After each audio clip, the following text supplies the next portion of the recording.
SC రెండోది పోనీ మన తెలంగాణ రాష్ట్రం టీఆర్ఎస్ లో మాల ఎమ్మెల్యేలు, కాంగ్రెస్ లో మాల ఎమ్మెల్యేలు, టీడీపీలో మాల ఎమ్మెల్యే,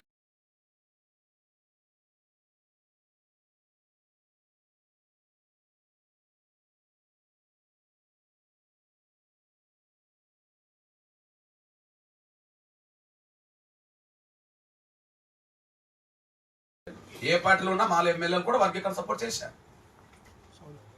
ఇక్కడ లేదు, డిఎంకే అక్కడ అమలు చేస్తుంది. ఆప్ ఇక్కడ లేదు, ఆప్ పంజాబ్ లో అమలు చేస్తుంది. ఎన్సీపీ ఇక్కడ లేదు, ఎన్సీపీ శరద్ పవార్ గారు సపోర్ట్ చేశారు. శివసేన ఇక్కడ లేదు, శివసేన లేఖ రాసింది. అసంఘన పరిషత్ ఇక్కడ లేదు, అకాలీదళ్ ఇక్కడ లేదు, వాళ్ళు లేఖలు రాశారు. లల్లు ప్రసాద్ పార్టీ ఇక్కడ లేదు, లల్లు ప్రసాద్ లేఖ రాశాడు. అంటే దేశవ్యాప్తంగా ఇక్కడ మన ఉమ్మడి ఆంధ్రప్రదేశ్ లో కానీ లేదా తెలంగాణ రాష్ట్రంలో కానీ ప్రాతినిధ్యం కూడా చట్టసభలో లేని పార్టీలు కూడా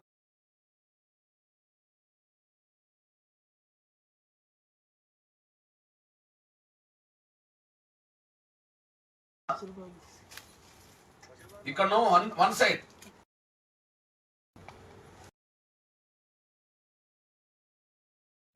మొదటి పౌరులు ఎవరంటే రాష్ట్రపతి అంటాం. ఈ దేశంలో మొదటి పౌరుడు అంటే రాష్ట్రపతి అంటాం. ఎస్సీ వర్గీకరణ మీద రాష్ట్రపతి అభిప్రాయం కూడా కోరింది రాష్ట్ర ప్రభుత్వం 99లో. ఎస్సీ వర్గీకరణ మీద రాష్ట్రపతి అభిప్రాయం కోరింది. రాష్ట్రపతి మళ్ళీ దళితుడై ఉండి కాంగ్రెస్ కేఆర్ నారాయణ గారు ఎస్సీ వర్గీకరణ జరగాల్సిందే, రాష్ట్రాలు చేసుకోవచ్చని నిర్దిష్టమైన అభిప్రాయం వ్యక్తం చేసిండు డిసెంబర్ 2, 1999లో. రాష్ట్రపతి వ్యక్తం చేసిన తర్వాతనే ఎస్సీ వర్గీకరణ ఇక్కడ 4 ఏళ్ళు అమలు జరిగింది. అంటే దేశ ప్రథమ పౌరులు వర్గీకరణ సపోర్ట్ చేశారు. ఓకే, యూపీఏ గవర్నమెంట్ ఉన్నప్పుడు ఎస్సీ వర్గీకరణ మీద ఒక కమిషన్ పడ్డది. ఎందుకు వేస్తారు కమిషన్? అన్యాయం జరిగిన వర్గాలకు న్యాయం జరగడం కోసం కమిషన్ వేశారు. మరి అప్పుడు ఎవరు? మన్మోహన్ సింగ్ గారు ప్రధానమంత్రి. పోనీ ఇప్పటి ప్రధానమంత్రి ఎన్డీఏకి సంబంధించిన బీజేపీకి సంబంధించిన ఇప్పటి ప్రధానమంత్రి గౌరవం నరేంద్ర మోడీ గారు మాదిగల మీటింగ్కే వచ్చి ఎస్సీ వర్గీకరణ న్యాయమే మీకు అండగా నిలబడతాము, సుప్రీంకోర్టులో ఈ కేసు పెండింగ్లు ఉన్నది కాబట్టి కేంద్ర ప్రభుత్వం సుప్రీంకోర్టుకు ఎస్సీ వర్గీకరణకు అనుకూలంగా అఫిడవిట్ ఇస్తుంది. మా తరఫున మీకు న్యాయం చేయడానికి సుప్రీంకోర్టుకు మేము చెప్పాల్సింది చెప్తాం, మా న్యాయ వ్యవస్థ అంతా వర్గీకరణకు అనుకూలంగా అక్కడ పనిచేస్తుందని చెప్పారు. ఆ పని చేశారు. అంటే ఎస్సీ వర్గీకరణ అంశం కేంద్రం పరిధిలోకి వెళ్ళిన కాడ నుంచి అటు యూపీఏ గవర్నమెంట్కి నాయకత్వం వహించిన ప్రధానమంత్రి ఒప్పుకున్నట్టే, ఎన్డీఏ ప్రభుత్వానికి నాయకత్వం వహిస్తున్న నరేంద్ర మోడీ గారు ఒప్పుకున్నారు. అంటే ప్రధానమంత్రులు వర్గీకరణకు అనుకూలం. ఇకపోతే ఈ దేశంలో అత్యున్నత న్యాయ వ్యవస్థ సుప్రీంకోర్టు. సుప్రీంకోర్టుకు బాస్ చీఫ్ జస్టిస్. 2004లో 5 జడ్జీలు ఇచ్చిన స్టేట్ పవర్ లేదనే తీర్పు అది సరికాదు. ఆర్టికల్ 341 క్లాజ్ 1 క్లాజ్ 2కు వర్గీకరణ సంబంధం లేదు. ఒక కులాన్ని చేర్చాలన్నా ఒక కులాన్ని తొలగించాలన్నా అది ఆర్టికల్ 341(1)(2కు వర్తిస్తుంది. కానీ రాష్ట్ర ప్రభుత్వాలు ఇచ్చే రిజర్వేషన్లు ఎవరికి అన్యాయం జరిగినా సరి చేసుకునే అధికారం ఆర్టికల్ 15, 16 ప్రకారంగా 14, 15, 16 ప్రకారంగా రాష్ట్రాలకి ఏమున్నదని చెప్పి నిర్దిష్టం తీర్పు చెప్పింది. అంటే అత్యున్నత న్యాయ వ్యవస్థ వర్గీకరణ సపోర్ట్ చేస్తుంది. నేను మీ ముందు పెడుతున్నది ఎందుకంటే ఇవన్నీ ఎస్సీలో 59 కులాలు అయితే 58 కులాలు వర్గీకరణ కోరుకుంటున్నాయి. కమిషన్లన్నీ వర్గీకరణ సపోర్ట్ చేసినాయి. మెజారిటీ రాజకీయ పార్టీలు దేశంలో ఇక్కడ అన్ని పార్టీలు రాష్ట్రంలో వర్గీకరణ సపోర్ట్ చేస్తున్నాయి. రాష్ట్రపతులు వర్గీకరణ సపోర్ట్ చేశారు, ప్రధానమంత్రులు వర్గీకరణ సపోర్ట్ చేశారు, కోర్టు వర్గీకరణ సపోర్ట్ చేసింది. నేను అడుగుతున్నది ఏంటంటే టీయూడబ్ల్యూజే ఎటువైపు ఉన్నదే అని.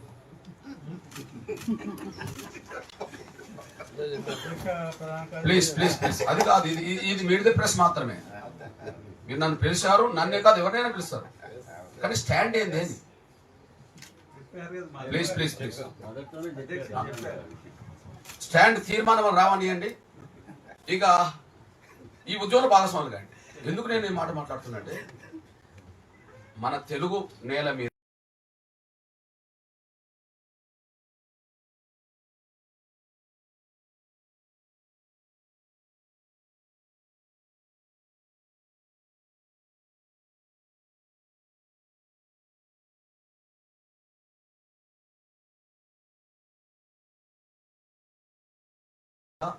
రెండు ఉద్యమాలే బలమైనవి.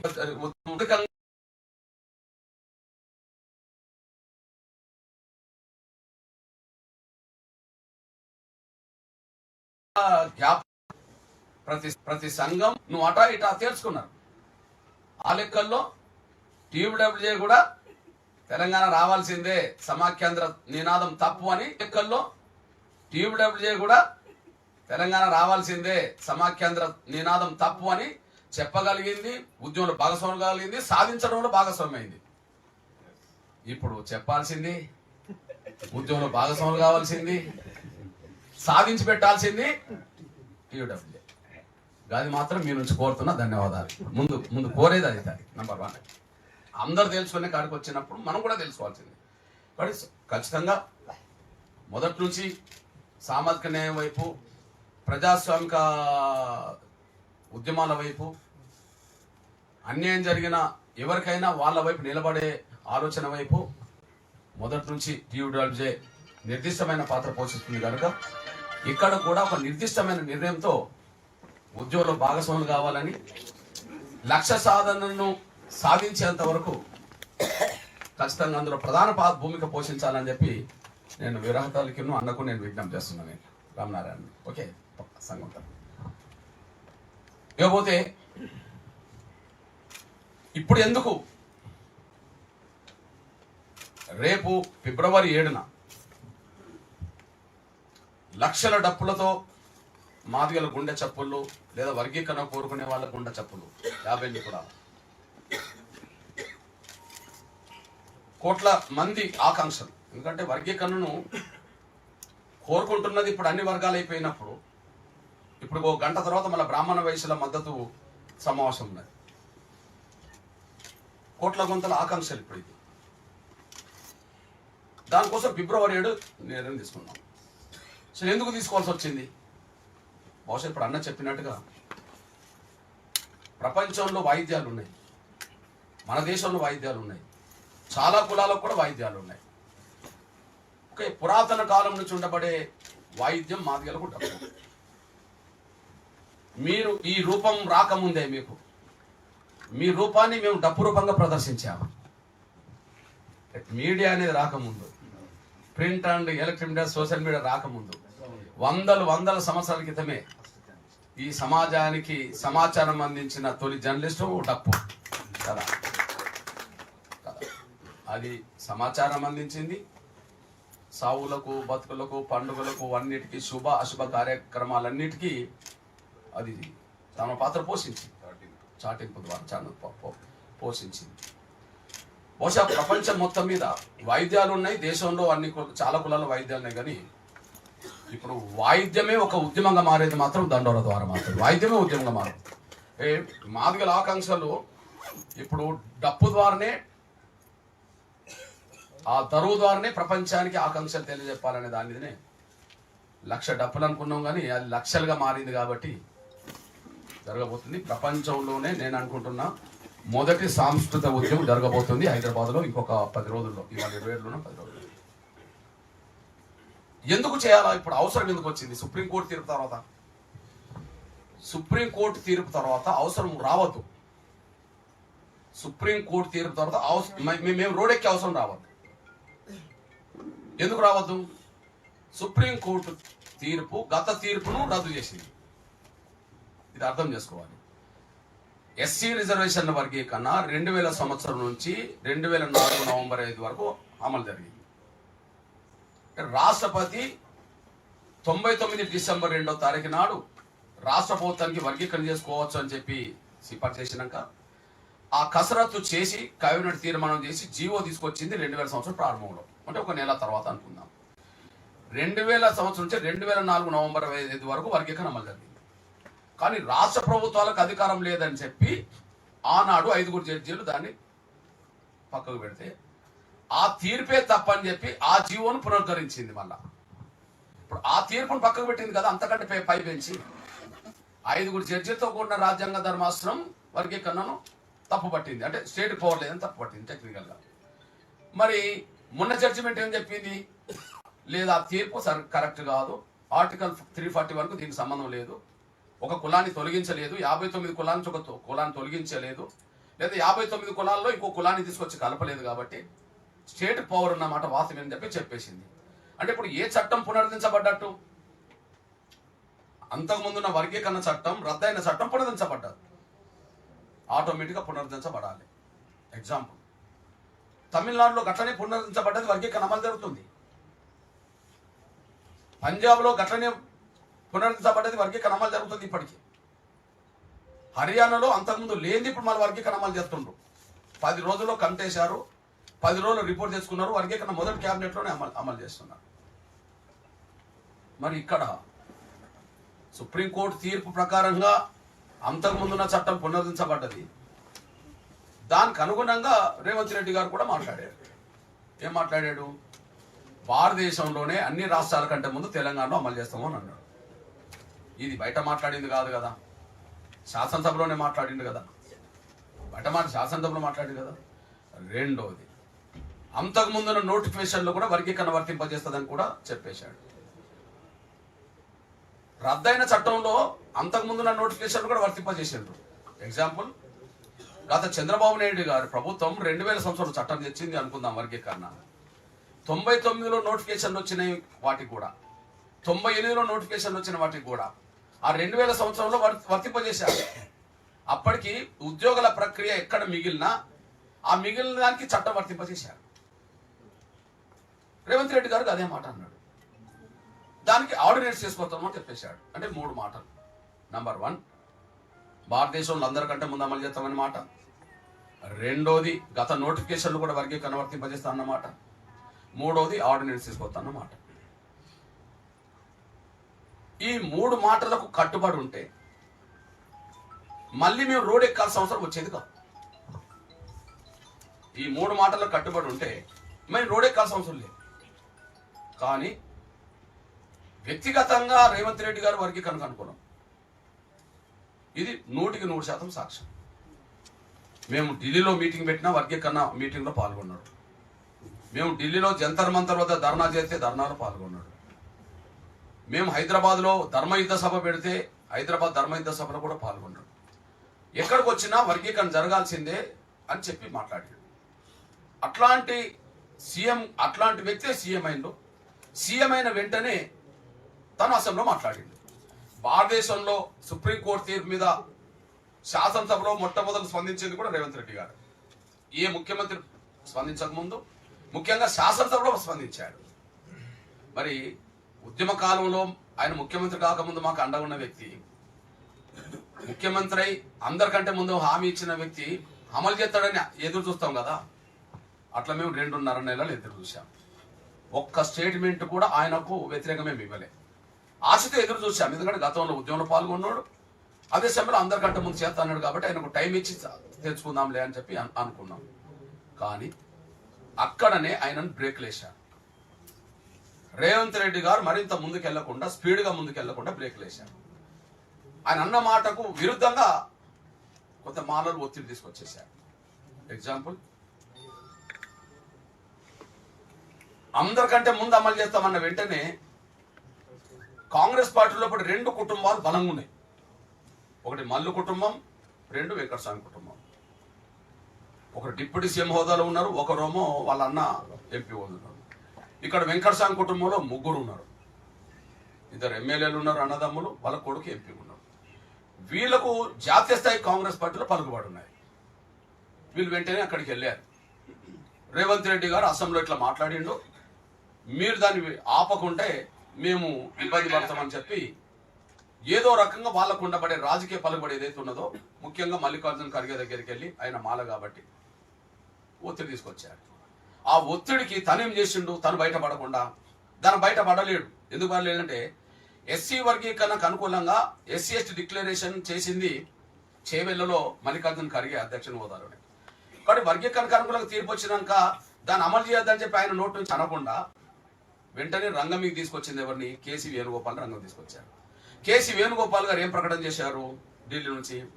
ఎస్సీ వర్గీకరణ విషయంలో కాంగ్రెస్ ప్రభుత్వాలు ఎవరు ముందుకు సాగద్దు, జాతీయ కమిటీ నిర్ణయం తీసుకునేంత వరకు ఎస్సీ వర్గీకరణ విషయంలో ఎవరు ముందు అడిగేయద్దు, ఇది రేవంత్ రెడ్డి గారు కూడా ఇది వర్తిస్తుంది అన్నాడు.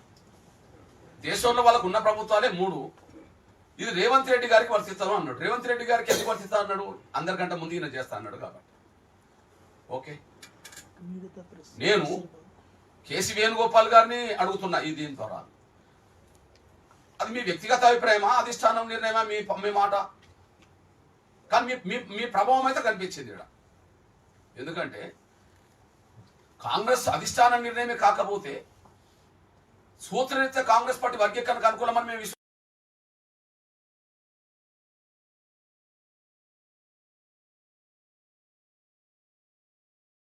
విశ్వసిస్తున్నాం. వర్గీకరణ చేసింది 75లో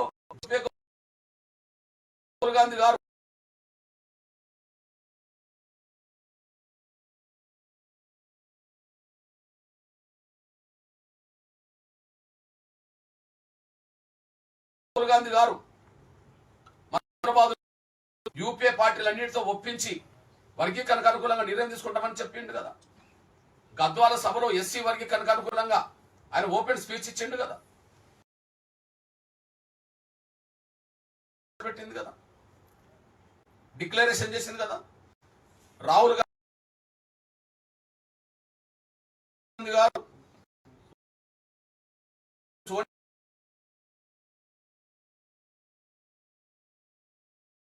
చేస్తామని చెప్పి డిక్లరేషన్ లో మొదటి పాయింట్ లో పెట్టారు కదా. మరి తెలంగాణలోనే వర్గీకరణ విషయంలో ముందు అడిగేస్తుంటే జాతీయ కమిటీ ఆమోదం లేకుండా ప్రభుత్వాలు ముందు అడిగేద్దనే మాట ఎందుకన్నారు? ఇవన్నీ జాతీయ కమిటీ ఆమోదం లేకుండానే జాతీయ అధ్యక్షుడు చేవెళ్ల డిక్లరేషన్ చేసిపోయాడా? జాతీయ కమిటీ ఆమోదం లేకుండానే కాంగ్రెస్ పార్టీ అధ్యక్షురాలు హోదాలో ఉన్నప్పుడు సోనియా గాంధీ గారు యూపీలో మేనిఫెస్టోలో పెట్టిందా? జాతీయ కమిటీ అధ్యక్షుడు హోదాలోనే రాహుల్ గాంధీ గారు గద్వాల సభలో మాట్లాడిండా? ఆమోదం లేకుండానే మాట్లాడిండా?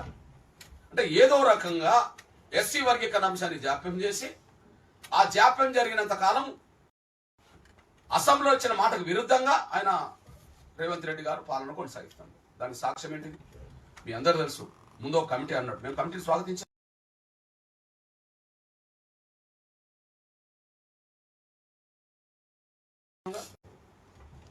ఏది ఉత్తమ్ కుమార్ రెడ్డి టెక్నికల్ ఏ ఇబ్బందులు రాకుండా అనే పేరుతో, టెక్నికల్ గా భవిష్యత్తులో ఎలాంటి న్యాయపరమైన చిక్కులు రాకుండా అనే పేరుతో మీరు మళ్ళా కమిషన్ వేశారు కదా రిటైర్డ్ జడ్జితో, మేము స్వాగతించాం కదా.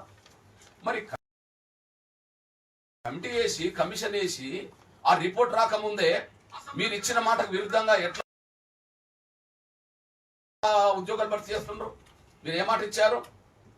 గత నోటిఫికేషన్ లో కూడా వర్గీకరణ వర్తింపజేసే ఉద్యోగాలు భర్తీ చేస్తా ఉన్నారు. మరి మీరు ఏం చేశారు? కమిటీ వేసింది మీరే, కమిషన్ వేసింది మీరే. గత నోటిఫికేషన్లకు వర్గీకరణ వర్తింపజేస్తా అనే మాట కట్టుబడి లేకుండా కమిటీ కమిషన్ రిపోర్ట్ రాకుండానే వర్గీకరణ లేకుండానే 11,000 టీచర్ పోస్టులు భర్తీ చేశారు కదా. గ్రూప్ 1, గ్రూప్ 2, గ్రూప్ 3 భర్తీ చేయడానికి రంగం సిద్ధం చేసుకుంటున్నారు కదా. ఇది మాటకు విరుద్ధమే కదా. నష్టపోయేది ఎవరు?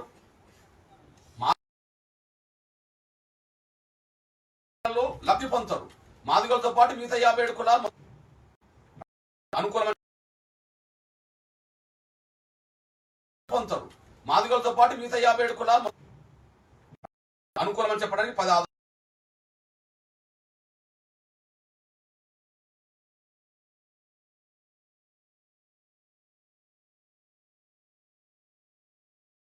అనుకూలమని చెప్పడానికి 10 ఆధారాలు ఉన్నాయి. కాంగ్రెస్ వ్యతిరేకం అని చెప్పడానికి మాదిగలకే దిక్కు లేదు కాంగ్రెస్ పార్టీలో ఆ స్థాయి పలుకుబడి. ఇంకా మిగతా మా 57 కులాలకి ఎక్కడ ఉంటాయి? మాదిగలకు తెలంగాణలోను ఉమ్మడి ఆంధ్రప్రదేశ్లోను అతిపెద్ద జనాభా గల మాదిగలకే కాంగ్రెస్ పార్టీలో ఆ స్థాయిలో ప్రాతినిధ్యం ఉండదు. సాక్ష్యం ఏంటిది? మొన్న జరిగిన పార్లమెంట్ ఎన్నికల్లో తెలంగాణలో అతిపెద్ద జనాభా గల మాదిగలకు కనీసం 3 స్థానాలు ఒకటి కూడా ఇవ్వలేదు కదా. ఆంధ్రప్రదేశ్లో 4 ఎస్సీ రిజర్వేషన్ ఉంటే ఓడిపోయే కాడ కూడా 4లో మాదిగలకు ఒకటి ఇవ్వలేదు కదా. ఆడ జనరల్ సీట్ కూడా మళ్ళీ కొప్పుల రాజు అంటే నెల్లూరులో తెచ్చుకున్నాడు కదా. అక్కడ 5, ఇక్కడ 3, 8లో ఒక్కటి మాదిగలకు లేదు. దీన్ని బట్టి అర్థం చేసుకుంటే వాళ్ళ పలుకుబడి ఎక్కడ ఉన్నదో మనం చెప్పుకోవచ్చు. మీ సోదరుడిగా నేను చెప్తున్నాను, కాంగ్రెస్ లో వాళ్ళ పలుకుబడి ఇప్పటి నుంచి కాదు, నేను పుట్టక ముందు స్టార్ట్ అయింది, ఇప్పటికీ కొనసాగుతుంది. 3 ఆధారాలు చెప్తాను నేను, 3 ఆధారాలు చెప్తా. ఈ దేశంలో దళిత వర్గాల నుంచి కాంగ్రెస్ పార్టీ ఒక ముఖ్యమంత్రి చేయాలనుకున్నది. మొదటి ముఖ్యమంత్రిని మాలని చేసింది కదా దామోదర్ సంజయ్, అప్పటి నేను పుట్టలేదు. కాంగ్రెస్ పార్టీ కూడా జాతీయ అధ్యక్షుని ఒక దళితుని చేయాలనుకున్నది, అది కూడా దామోదర్ సంజయ్నే చేసింది కదా. ఇప్పుడు మల్లికార్జున ఖర్గే కూడా కర్ణాటకలో మాలని చెప్పబడుతున్నది కదా. వాళ్ళ పలుకుబడి అక్కడి నుంచి ఉన్నది కదా. యూపీఏ గవర్నమెంట్ నడిచినప్పుడు వర్గీకరణ మీద ఒక అడుగు కూడా ముందుకు వెళ్లకుండా వీళ్ళు ఆపగలిగింది. కమిషన్ వేసింది వాళ్ళే, కమిషన్ రిపోర్ట్ మాకు అనుకూలంగా వచ్చినాక దాన్ని ముందుకు తీసుకెళ్లకుండా ఆపగలిగిండ్రు. ఎగ్జాంపుల్, కనీసం సుప్రీంకోర్టులో విచారణ జరిగే సమయానికి ఒక అఫిడవిట్ ఇవ్వమన్నాం, అఫిడవిట్ ఇవ్వకుండా ఆపిండ్రు. ఎవరు ఆపిండ్రు? యూపీఏ గవర్నమెంట్ లో 3 నడిపిండ్రు. సోనియా గాంధీ గారు యూపీఏ చైర్పర్సన్, ఆడ సలహాదారుడు కొప్పుల రాజు మాలైపోయాడు. రాహుల్ గాంధీ యువనేతగా ఆయనకు సలహాదారుడు రాజశేఖర్ ఐఏఎస్ మాలైపోయాడు. ప్రధానమంత్రి కార్యాలయంలో కాంతారావు అనే మాలైన ఐఏఎస్ అధికారి సెక్రటరీ అయిపోయాడు. ఈ దేశాన్ని 3 నడిపితే 3 దగ్గర సలహాదారులు వీళ్ళు అయిపోయిండ్రు, కేబినెట్ మంత్రులు వాళ్ళు అయిపోయిండ్రు. దేశంలో చక్రం తిప్పే కాడ వెంకటస్వామి గారు ఉన్నారు. నిన్న ఒక చింతమోహన్ రెడ్డి అయినా సీనియర్ కాంగ్రెస్ నాయకుడు ప్రకటన చేశాడు, వర్గీకరణ చేస్తానంట దేశం 2గా విడిపోతుందట. వాళ్ళు ఏ స్థాయి వెళ్ళిపోయి మాట్లాడుతున్నారో అర్థం చేసుకుంటారు. టీడీపీలో మాలలు లేరా? చంద్రబాబు నాయుడు వర్గీకరణ చేయలేదా? బీజేపీలో మాలలు లేరా? గౌరవ నరేంద్ర మోడీ గారు అఫిడవిట్ ఇచ్చే కాడ మాలలకు తలొగ్గాను ఆపగలిగిండా? ఆపిండా? మరి కాంగ్రెస్ లో మాలలు శాసిస్తే వీళ్ళు పడి ఉంటారు కదా. రేవంత్ రెడ్డి గారు వాళ్ళ ఒత్తిడికి తలొగ్గే కదా ఇప్పుడు నోటిఫికేషన్లో వర్గీకరణ వర్తింపజేయకుండా ఉద్యోగాలు భర్తీ చేసింది, ఇంకా భర్తీ చేస్తామంటుండ్రు కదా. ఇట్లాంటి పరిస్థితుల్లో ఒకవైపు మాదిగలు కళ్ళ ముందు నష్టపోతుండ్రు, మా 57 కులాలు మన కళ్ళ ముందు నష్టపోతున్నాయి. బాధ ఏంటంటే సుప్రీంకోర్టు తీర్పు వచ్చిన తర్వాత కూడా అది అమలు కాకుండా 4.5 నెలలు 25 రోజులు గడిచిపోయింది. సుప్రీంకోర్టు తీర్పు వచ్చిన 24 గంటల్లోనే రద్దు చేయించుకున్నారు వీళ్ళు. సుప్రీంకోర్టు తీర్పే ఫైనల్ కాబట్టి సుప్రీంకోర్టు ఎస్సీ వర్గీకరణను తప్పుపట్టింది. అంటే టెక్నికల్ గా రాష్ట్రాలకు అధికారులు తప్పుపట్టింది కాబట్టి చంద్రబాబు తీసుకున్న ఒక చట్టాన్ని వెంటనే రద్దు చేయమంటే 24 గంటల్లో రద్దు చేశారు. అంటే సుప్రీంకోర్టు తీర్పు ఎస్సీ వర్గీకరణకు వ్యతిరేకంగానేమో 24 గంటల్లో ఆ వర్గీకరణ వ్యతిరేక తీర్పును అమలు చేసుకొని వర్గీకరణ రద్దు చేశారు.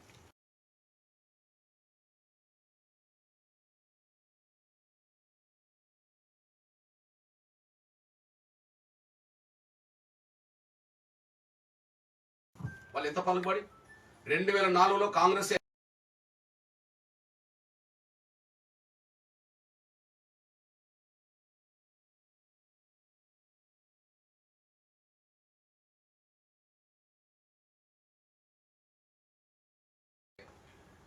అంటే రాజశేఖర్ 25 రోజులు గడిచిపోతున్నది, అనుకూలమైన తీర్పును అమలు చేస్తలేరు. మరి ఇప్పుడు రద్దు చేయించింది ఎవరు? కాంగ్రెస్ లో మాలలే. ఓ తీర్పు మాకు అనుకూలంగా వచ్చింది, దాన్ని రద్దు వర్గీకరణ రద్దు చేస్తున్నారు, రద్దు చేయించుకున్నారు. ఇప్పుడు తీర్పు మాదిగలకు అనుకూలంగా వస్తే ఖచ్చితంగా దాన్ని ఆమోదించము, దాన్ని అమలు చేయొద్దని చెప్తున్నారు. ఇప్పుడు ఇది వాళ్ళు శాసించగాడున్నట్టే కదా. కాబట్టి అత్యంత శక్తివంతమైన వర్గం వాళ్ళు.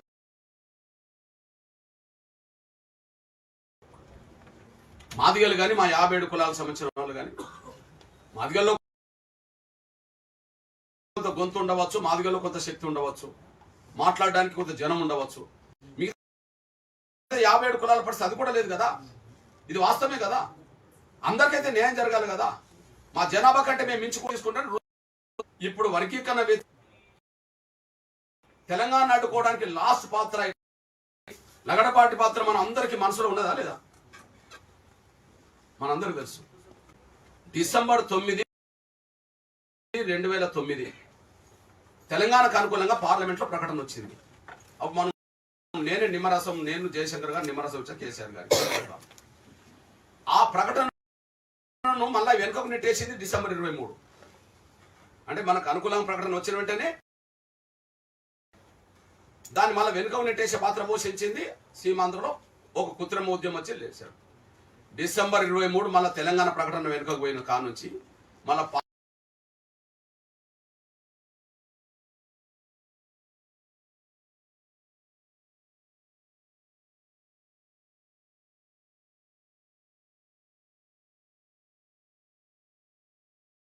పార్లమెంట్లో మళ్ళీ తెలంగాణ వచ్చేంత వరకు మళ్ళీ 4 ఏళ్ళు గడిచిపోయింది. అప్పుడే 1000 మంది పైగా చనిపోయింది పిల్లలు.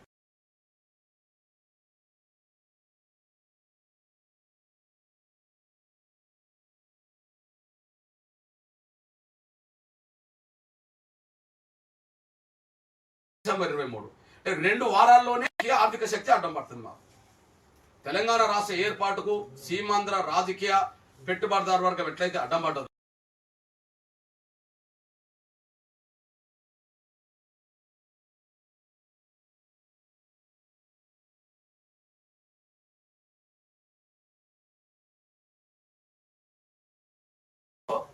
దానివల్ల 4 ఏళ్ళు జాగరబాటి పారిశ్రామిక ఓకే 3 పదవులు ఉన్నాయి. వాళ్లకు ఏకకాలంలో 3 చట్టసభల పదవులు ఉన్నాయి. భారతదేశంలో ఏకకాలంలో చట్టసభలో 3 పదవులు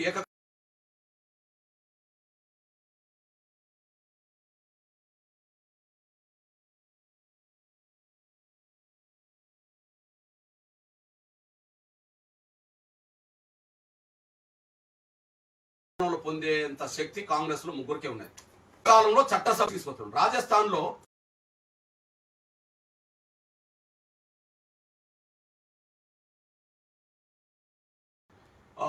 దాన్ని వాళ్ళే ఉల్లంఘించిండ్రు వాళ్ళ కుటుంబం కోసం అనుకుందాం. సోనియా గాంధీ రాజ్యసభ సభ్యురాలు, రాహుల్ గాంధీ లోక్సభ సభ్యుడు, ప్రియాంక గాంధీ లోక్సభ సభ్యురాలు. వాళ్ళ తీర్మానం ఏంటిది? వాళ్ళ తీర్మానం ఒక ఒక ఒక కుటుంబంలో ఒకరికి 10. జరిగింది ఏంటిది? అది మాకు వర్తించదని వాళ్ళు చెప్పుకున్నారు. అందరికి వర్తించాలి కానీ మాకు కాదని చెప్పుకున్నారు. 3 తెచ్చుకున్నారు. ఆ తర్వాత మళ్ళా అట్లా ఏకకాలంలో 3 పదవులు పొందేంత శక్తి మన దేశంలో కాంగ్రెస్ లో మానవులకే ఉన్నది. ఇప్పుడు మల్లికార్జున ఖర్గే కాంగ్రెస్ పార్టీ అధ్యక్షుడే కాదు జాతీయ స్థాయికి, ఆయన రాజ్యసభ ప్రతిపక్ష నాయకుడు. వాళ్ళ కొడుకు ఇప్పుడు సిద్ధరామయ్య గవర్నమెంట్ లో మంత్రి, వాళ్ళ అల్లుడు బిడ్డనిచ్చిన భర్త, వాళ్ళ అల్లుడు గుల్బర్గా ఎంపీ. 3 ఉన్నారు. తెలంగాణకు వస్తే మన మాలలోనే 3 ఉంటారు. సహజంగా కాంగ్రెస్ అంటే రెడ్ల ఆధిపత్యం ఉన్నది అంటారు. సహజమే. మొదటి నుంచి కాంగ్రెస్ లో ముఖ్యమంత్రులు అంటే ఎవరు ఉంటారంటే ఎక్కువ మంది లెక్కంతా పెట్టుకుంటే ఓ పివి నరసింహారావు, జలగంగారావు తప్పితే మిగతా అంతా మా నరసన్నోళ్ళది వస్తుంది కథ. ఓకే, నేనంటే కాంగ్రెస్ పార్టీ అంటే అగ్రకులాల్లో రెడ్లాధిపత్యం అనే మాట అందరం ఒప్పుకుంటాం. కానీ ఆ రెడ్లు కూడా ఏకకాలంలో 2 పదవుల కంటే దాటలే, 3 రాలే. ఎగ్జాంపుల్ ఇప్పుడు చూడండి, ఉత్తమ్ కుమార్ రెడ్డి గారి భార్య, ఇద్దరు. జానారెడ్డి ఇద్దరు కొడుకులు, ఒకరు ఎమ్మెల్యే, ఒకరు ఎంపీ. లేదా కోమటిరెడ్డి వెంకటరెడ్డి, కోమటిరెడ్డి రాజగోపాల్ రెడ్డి, ఇద్దరు. ఏకకాలంలో 2 పొందే కాడికి వచ్చిన కుటుంబం, కానీ 3వది వచ్చిందా ఇప్పుడు రాలేదు. ఆ 2 మాలలు కూడా పొందగలుగుతారు, కానీ రెడ్లు పొందింది కూడా మాలలు పొందగలుగుతారు. మల్లు బట్టి విక్రమార్క, మల్లు రవి ఇద్దరు పొందినరా లేదా? కానీ 3 పదవులు ఏకకాలంలో రెడ్ల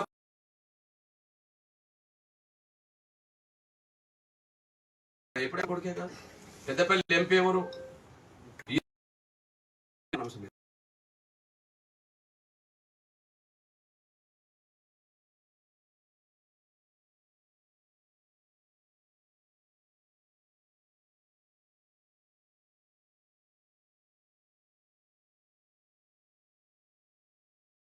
లక్షల కోట్ల రూపాయల పారిశ్రామికవేత్త కుటుంబం స్థాయికి ఎదిగింది ఆ కుటుంబం. వాళ్ళకు తెలంగాణలో వ్యాపారాలనే భూములు ఉన్నాయి, ఆంధ్రప్రదేశ్లో వ్యాపారాలనే భూములు ఉన్నాయి, దక్షిణాదిలో ఉన్నాయి, దేశంలో ఉన్నాయి, ప్రపంచ దేశాల్లో చాలా దేశాల్లో వాళ్ళకు వ్యాపార సంస్థలు ఉన్నాయి. అంటే ఒక దళిత కుటుంబం 1,00,000 కోట్లకు పైగా ఎదిగిన కుటుంబం ఏదైనా ఉంటే వ్యాపార ఉన్న కుటుంబం ఆ కుటుంబం. 3వది ప్రధాన మీడియా దేశంలో దళితుల చేతులు ఎక్కడ లేదు. ఎలక్ట్రానిక్ మీడియా, ప్రింట్ మీడియా, ప్రధాన మీడియా దేశంలో దళిత వర్గాల నుంచి ఎవరికి లేదు. కానీ భారతదేశంలోనే అత్యంత శక్తివంతమైన రాజకీయ కుటుంబం అది. భారతదేశంలోనే దళిత వర్గాల నుంచి ఎదిగిన 1,00,000 కోట్ల రూపాయల సంపాదన గల కుటుంబం అది. భారతదేశంలోనే సొంత మీడియాని శక్తివంతంగా నడుపుకునేంత కుటుంబం అది. మాకు అందులో ఏమైనా ఉన్నాయా? ఉంటే మేము ఉద్యమం వచ్చేదా? ఉద్యమం నిలబడేదా? లేదు. ఇట్లాంటి సమయంలో మళ్ళా చెప్తున్నాం, కాంగ్రెస్ పార్టీ సూత్రరీత్యా వర్గీకరణకు అనుకూలమే. కానీ ఏ పార్టీలో లేనంత కాంగ్రెస్ లో మాలాలు పలుకుబడి మాత్రమే, కాంగ్రెస్ లోనే మాలాలు పలుకుబడి ఉంది. ఆ పలుకుబడికి తొలగడం వల్లనే జాప్యం జరుగుతుంది. 3 కారణాలు. సుప్రీంకోర్టులో ఆనాడు అఫిడవిట్ ఇవ్వకపోవడానికి కారణం యూపీఏ గవర్నమెంట్ ఉన్నప్పుడు వీళ్ళ ఒత్తిడే. ఆనాడు తీర్పు ప్రకారం పార్లమెంట్ లో బిల్లు పెట్టాలి, బిల్లు పెట్టద్దని అడ్డం పడ్డది వీళ్ళే. ఆనాడు 2004 తీర్పు ప్రకారం రాష్ట్రాలకు అధికారం లేదు, పార్లమెంట్ ఉన్నది అన్నది. అన్నప్పుడు పార్లమెంట్ లో బిల్లు పెట్టకుండా అడ్డం పడ్డది వాళ్ళే కదా. 2004 తీర్పు ప్రకారం మా ప్రాణం ఉండగా పార్లమెంట్ లో బిల్లు కాకుండా అడ్డపడ్డది వాళ్ళే. సుప్రీం కోర్టు అఫిడవిట్ గా అడ్డం పడ్డది వాళ్ళే. మన కళ్ళ ముందు కనిపిస్తున్న సత్యం.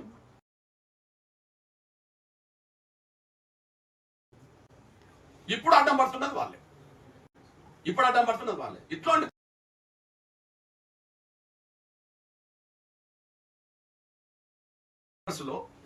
కాంగ్రెస్ పార్టీ సూత్రరీత్యా వర్గీకరణకు అనుకూలమని ఆధారాలున్నాయి కానీ ఈ వర్గీకరణకు అనుకూలంగా ఉన్నట్టుగానే ఉంటాడు కానీ ఒక అడుగు కూడా ముందుకెళ్లే పరిస్థితి కనిపించట్లేదు.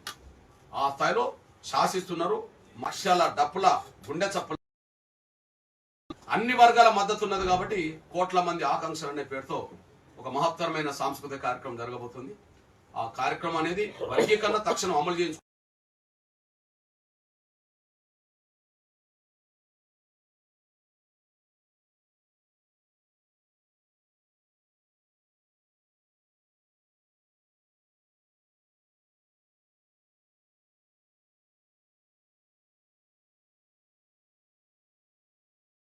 అనే ఒక డిమాండ్ తోటి తప్ప ఇంకోటి కాదు. నవంబర్ 5 రద్దు అవుతే వెంటనే రద్దు చేయమని డిమాండ్ చేశారు. బిల్లు పెట్టాదని అన్నారు. ఇప్పుడు సుప్రీంకోర్టు తీర్పు స్టేట్ కే పవర్ అనేది పార్లమెంట్ సంబంధం లేదంటారు. ఇప్పుడు పార్లమెంట్ అయిపోయేదాం అంటారు. వాళ్ళు అడ్డం పడేది వాళ్ళే, అడ్డుకునేది వాళ్ళే. కాబట్టి దీన్ని దృష్టి పెట్టుకొని నేను నా మాల సోదరులకు అప్పీల్ చేస్తున్నా. అడ్డుకునేటోళ్లను వాళ్ళ దగ్గర మేము ఏనాడు రాజుపడం. అడ్డుకుంటామని ఎంతమంది పలుకుబడిన వాళ్ళు మాట్లాడినా మేము ఎదుర్కొంటాం. ఎందుకు ఎదుర్కోవాలంటే ధర్మం మా వైపు ఉన్నది. వాళ్ళకు ఆర్థిక పలుకుబడి, రాజకీయ పలుకుబడి, మీడియా వాళ్ళకు ఉంటే ఉండవచ్చు. ధర్మం ఇటువైపు ఉన్నది, సమాజం ఇటువైపు ఉన్నది. తెలంగాణ అడ్డుకోవడానికి సీమాంధ్ర భూస్వామ్య పెట్టుబడిదారు వర్గం, రాజకీయ పలుకుబడిదారు వర్గం అడ్డం పడే ప్రయత్నం చేసింది. అంతిమంగా తెలంగాణ ఆపిందా? వర్గీకరణ రేపు ఆపుతారా? కాకపోతే ఈ లోపు జరిగే నష్టం జరుగుతుంది. ఆనాడు ఆపడం వల్ల ప్రాణాలు పోయినాయి. ఈనాడు ఆపుతుంటే మా ఉద్యోగాలు పోతున్నాయి. అంతే. ఆనాడు మన ప్రాణాలు పోయినాయి. ఒక 4 ఏళ్ళు ఆపితే 4 ఏళ్ళలో కదా ఎక్కువ మంది చనిపోయింది. ఇప్పుడు ఈ 4 నెలల్లో మా ఉద్యోగులు పోతలేవు.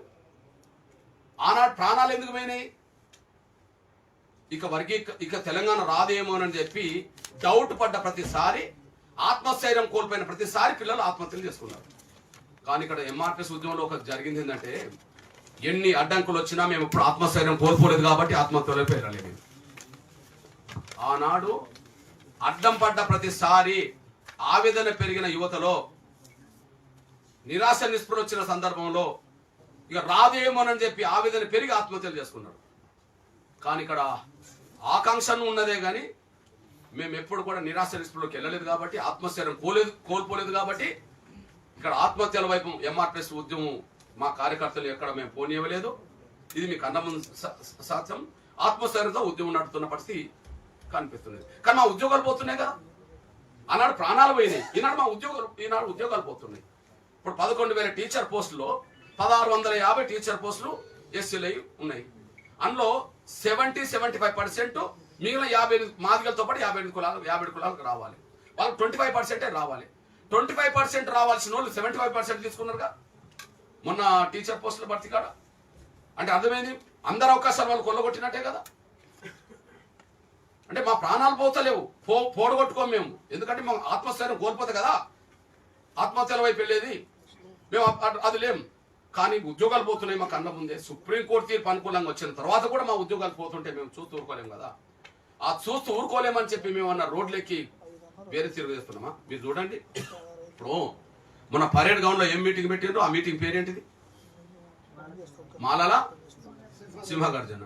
మరి సింహాల మధ్యలో మేము మేము అది జింకలు అనుకుందాం. ఇక సింహాల మధ్యలో జింకలు ఎట్లా కలిసి ఉంటాయి?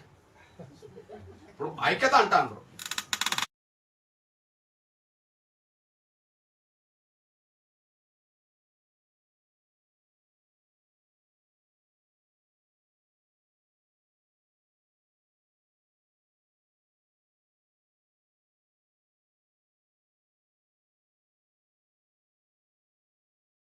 మళ్ళీ వాళ్ళే సింహాలు అంటారు. సింహ ప్రమాదమా ఆనందం?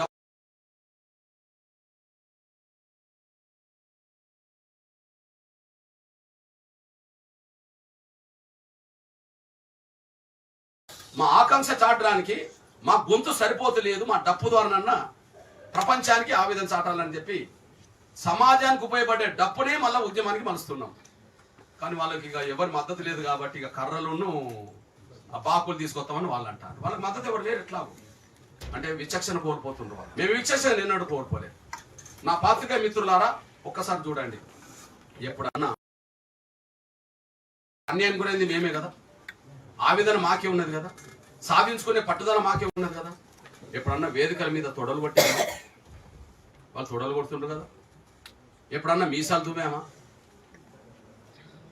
వాళ్ళు మీసాలు దూతుండ్రు కదా. వర్గీకరణ అడ్డుకునేటోళ్ళని తొక్కుకుంటా పోతామని ఎప్పుడన్నా అన్నమా? కానీ వర్గీకరణ అడుగుతే తొక్కుకుంటా పోతామని వాళ్ళు అంటారు కదా. మొన్న గోదావరి ఖండ్లో ఒక మాలమోహనాడు జాతీయ నాయకుడు అనే పేరుతో మందకృష్ణను త్వరలోనే రాళ్లతో కొట్టి చంపి రోజు దగ్గర పోతుందని చెప్పి ప్రకటన చేశాడు కదా. అక్కడక్కడ కేసులు పడుతున్నాయి కదా.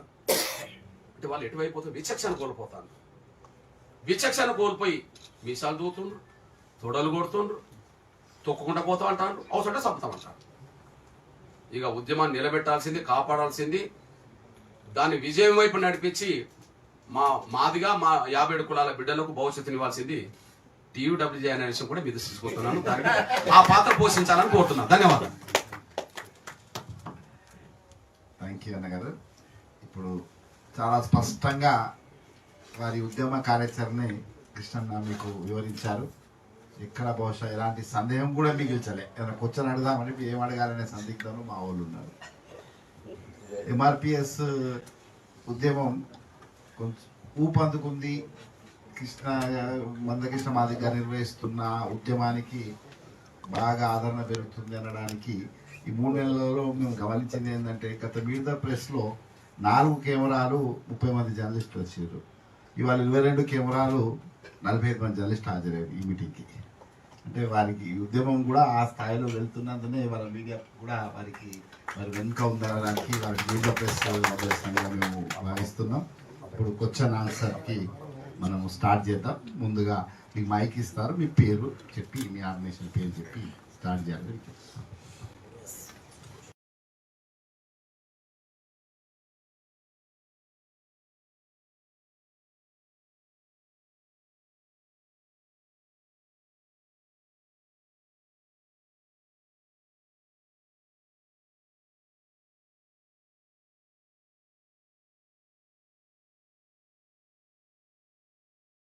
దయచేసి కొంతమంది మిత్రులు మాటకు వెళ్ళి అక్కడ నిలబడండి. అక్కడ మైక్ అక్కడ కింది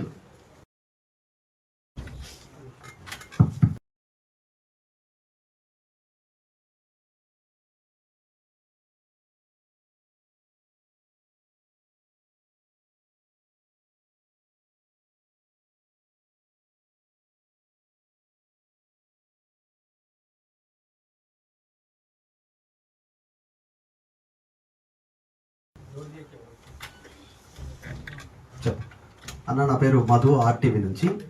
ముందుగా కంగ్రాచులేషన్స్ పద్మశ్రీ. తర్వాత మీరు అంటే మేము చూసినటువంటి దాంట్లో జర్నలిస్ట్ 20 ఏళ్ళ నుంచి పనిచేస్తూ ఉన్నాం. చూసిన దాంట్లో మాదిగ అనేటువంటి పేరు చెప్పుకోవడానికి ఇబ్బంది పడేటువంటి సందర్భంలో దాన్ని ఒక టైటిల్ కార్డ్గా చేసిరు మీ పేరుతోటి. దాంతో చాలా మంది మిమ్మల్ని అనుసరిస్తూ ఉన్నటువంటి పరిస్థితి. గతంలో శర్మ, వెలమ, రావు, రెడ్డి అనేటువంటి అంటే ట్యాగ్ లైన్ కనిపిస్తూ ఉండే గొప్పగా. దాన్ని తీసుకొచ్చిరు, దాన్ని అభినందిస్తా ఉన్నా. దాంతోపాటు ఇక క్వశ్చన్లోకి వెళ్తే ఏంటంటే, ఇప్పుడు మీరు కాంగ్రెస్ పార్టీలో మాలల ఆధిక్యం ఉందంటారు, రేవంత్ రెడ్డిని అడ్డుకుంటున్నారు అంటున్నారు. గతంలో రేవంత్ రెడ్డి కూడా మీ మీద ఘాటు వ్యాఖ్యలు చేశారు. మందకృష్ణ మాదిగా నాకు చెప్పేటువంటి పరిస్థితి లేదు, ఆయన చెప్పుకోవాల్సిన పార్టీకి చెప్పుకోవాలి, నాకు చెప్పాల్సిన అవసరం లేదు. అసలు వర్గీకరణ ఉద్యమాన్ని మొదలుపెట్టింది కాంగ్రెస్ పార్టీ అనేటువంటి స్టేట్మెంట్ కూడా రేవంత్ రెడ్డి చేస్తా ఉన్నాడు. దీనికి మీ ఆన్సర్ ఏంటి? ఇంకొకటి, ఇట్లాంటి సిచ్యువేషన్లో మీరు ఏం చేయబోతా ఉన్నారు? 1,00,000 డప్పులు, 1,000 గొంతులతో ఇలాంటి ఒత్తిడి తీసుకురానున్నారు ప్రభుత్వాల పైన, పార్టీల పైన, ఏం చేయబోతా ఉన్నారు? ఆయన వేసిన ప్రశ్నలోనే జవాబు కూడా ఉన్నది. ఇది ఆయన ముఖ్యమంత్రి కాకముందు ఆ మాట అన్నది గాంధీ భవన్ సందర్భంగా. ఆయన ముఖ్యమంత్రి కాకముందు గాంధీ భవన్లో నేను మాట్లాడినప్పుడు సరైన ఆన్సర్ రానప్పుడు నేను గట్టిగా అక్కడనే గాంధీ భవన్లో నిలదీస్తే ఆయన దాన్ని తట్టుకోలేక మాకు చెప్పేది ఏమున్నది, బీజేపీ నాయకత్వం చెప్పుకో అన్నాడు. ఆ తర్వాత నేను నరేంద్ర మోడీ గారిని తీసుకొచ్చాను, చెప్పుకున్నాక క్లియర్ అయిపోయింది. మన రెండో మాట మీరే చెప్పారు కదా, మాకు చెప్పేది ఏం లేదు, మా పార్టీ మొదటి నుంచి వర్గీకరణకు అనుకూలమని చెప్పి అదే అమలు చేయమంటున్నా. ఎందుకు జాప్యం జరుగుతుంది? మరి బీజేపీకే చెప్పుకోమన్నాడు, నేను బీజేపీకి చెప్పుకున్నా, గౌరవ నరేంద్ర మోడీ గారిని తీసుకొచ్చాను. అప్పటి వరకు తీసుకురాలేదు మరి నేను. గాంధీ భవన్లో ఆ అంశం ఉత్పన్నమయ్యేంత వరకు అప్పటి వరకు గౌరవ నరేంద్ర మోడీ గారు రాలేదు కదా, ఎన్నికలకు ముందు కదా. అసెంబ్లీ ఎన్నికల ముందు గాంధీ భవన్ విషయం మీరు చెప్పారు. ఓకే, సుప్రీంకోర్టులో విచారణ జరగాలంటే కేంద్రం సపోర్ట్ కావాలి కాబట్టి కేంద్రం దగ్గరికి వెళ్ళాం, పిలిపించాం, మాట్లాడాం. కేంద్రం ఏదో వర్గీకరణ మీద అఫిడవిట్ ఇచ్చింది, అది జరిగింది. మరి మీరే చెప్పారు కదా, మాకు చెప్పేది ఏం లేదు, కాంగ్రెస్ పార్టీ వర్గీకరణకు అనుకూలం అని చెప్పి. ఇప్పుడు ఎన్నికల ముందు నువ్వు గదే అన్నావు, ముఖ్యమంత్రి గదే అన్నావు, మరి ఎందుకు అమలు జరుగుతలేదు? నువ్వు అసెంబ్లీ ఇచ్చిన మాట ఎందుకు తప్పుకున్నావు? ఇది చెప్పండి. అసెంబ్లీలో గత నోటిఫికేషన్లు కూడా వర్గీకరణ వర్తింపజేస్తాం అన్నావా లేదా? అందరికంటే ముందు దేశంలో తెలంగాణ అమలు చేస్తాం అన్నావా లేదా? ఈ రెండు ఎందుకు అమలు కాలేకపోయినాయి? అమల్లో ఒక నెల జాప్యమైన ఉద్యోగాల వర్గీకరణ కూడా ఎట్లా భర్తీ చేస్తున్నావు? ఎవరు ఒత్తిడి? మీరే చెప్పండి. ఏ ఒత్తిడి లేని ఆ క్షణంలో నువ్వు మాట్లాడినావు కదా, ఆ మాటలకు విలువనియకుండా వెనకపోవడానికి ఏ ఒత్తిడి పనిచేసింది? జాతీయ కాంగ్రెస్ పార్టీ ప్రధాన కార్యదర్శి ఇచ్చిన స్టేట్మెంట్ తర్వాత కదా ఇది అంతా పెండింగ్లో పడ్డాయి. ఒత్తిడి వల్లే కదా కాంగ్రెస్ పార్టీలో వాళ్ళ పలుకుబడికి తలుపుతున్నట్టే కదా. ఇప్పుడు మొన్న కేంద్ర ప్రభుత్వం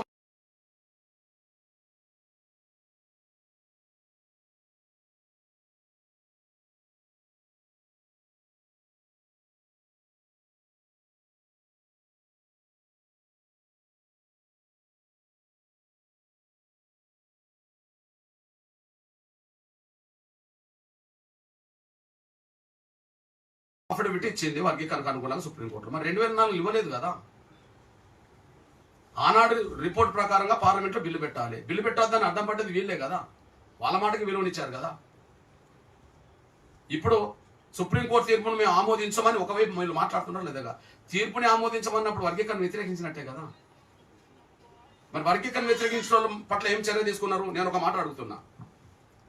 కాంగ్రెస్ లేకపోతే ఒక మాట జారిందంట, ఎప్పుడో కాంగ్రెస్ పార్టీలో మీద జారిండని కేంద్ర మాజీ మంత్రి హోదాలో ఉన్న అతన్ని నువ్వు పార్టీని సస్పెండ్ చేశావు కదా. కాంగ్రెస్ పార్టీలో సీనియర్గా ఉండబడే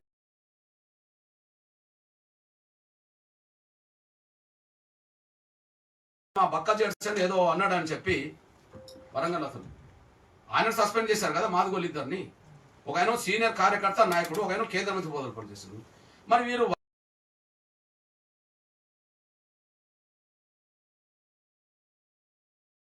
వర్గీకరణ జరగనీయమని చెప్పి మాట్లాడుతున్న వాళ్ళు, సుప్రీంకోర్టు తీర్పును అమలు జరగనీయమని మేము వ్యతిరేకంగా మాట్లాడుతున్న వాళ్ళను ఎందుకు మీరు ఉపేక్షిస్తున్నారు సస్పెండ్ చేయక?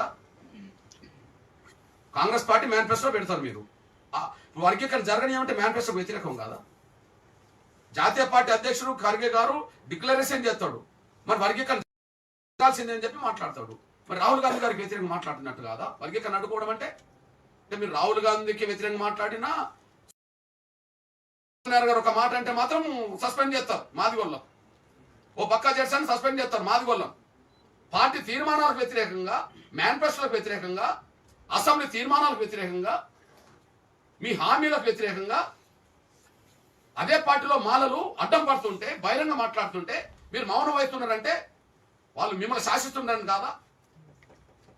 శాసిస్తున్నారు మిమ్మల్ని. మేము చెప్తున్నాం, రేవంత్ రెడ్డి గారు కానీ కాంగ్రెస్ కానీ దగ్గర తీసుకుంటే దగ్గర అవుతాం, మీరు దూరం పెడితే దూరం పోతాం. మాకు వర్గీకరణే ముఖ్యం, మాకు వర్గీకరణే ముఖ్యం. దగ్గర తీసుకుంటే దగ్గర అవుతాం మా మాదిగలు.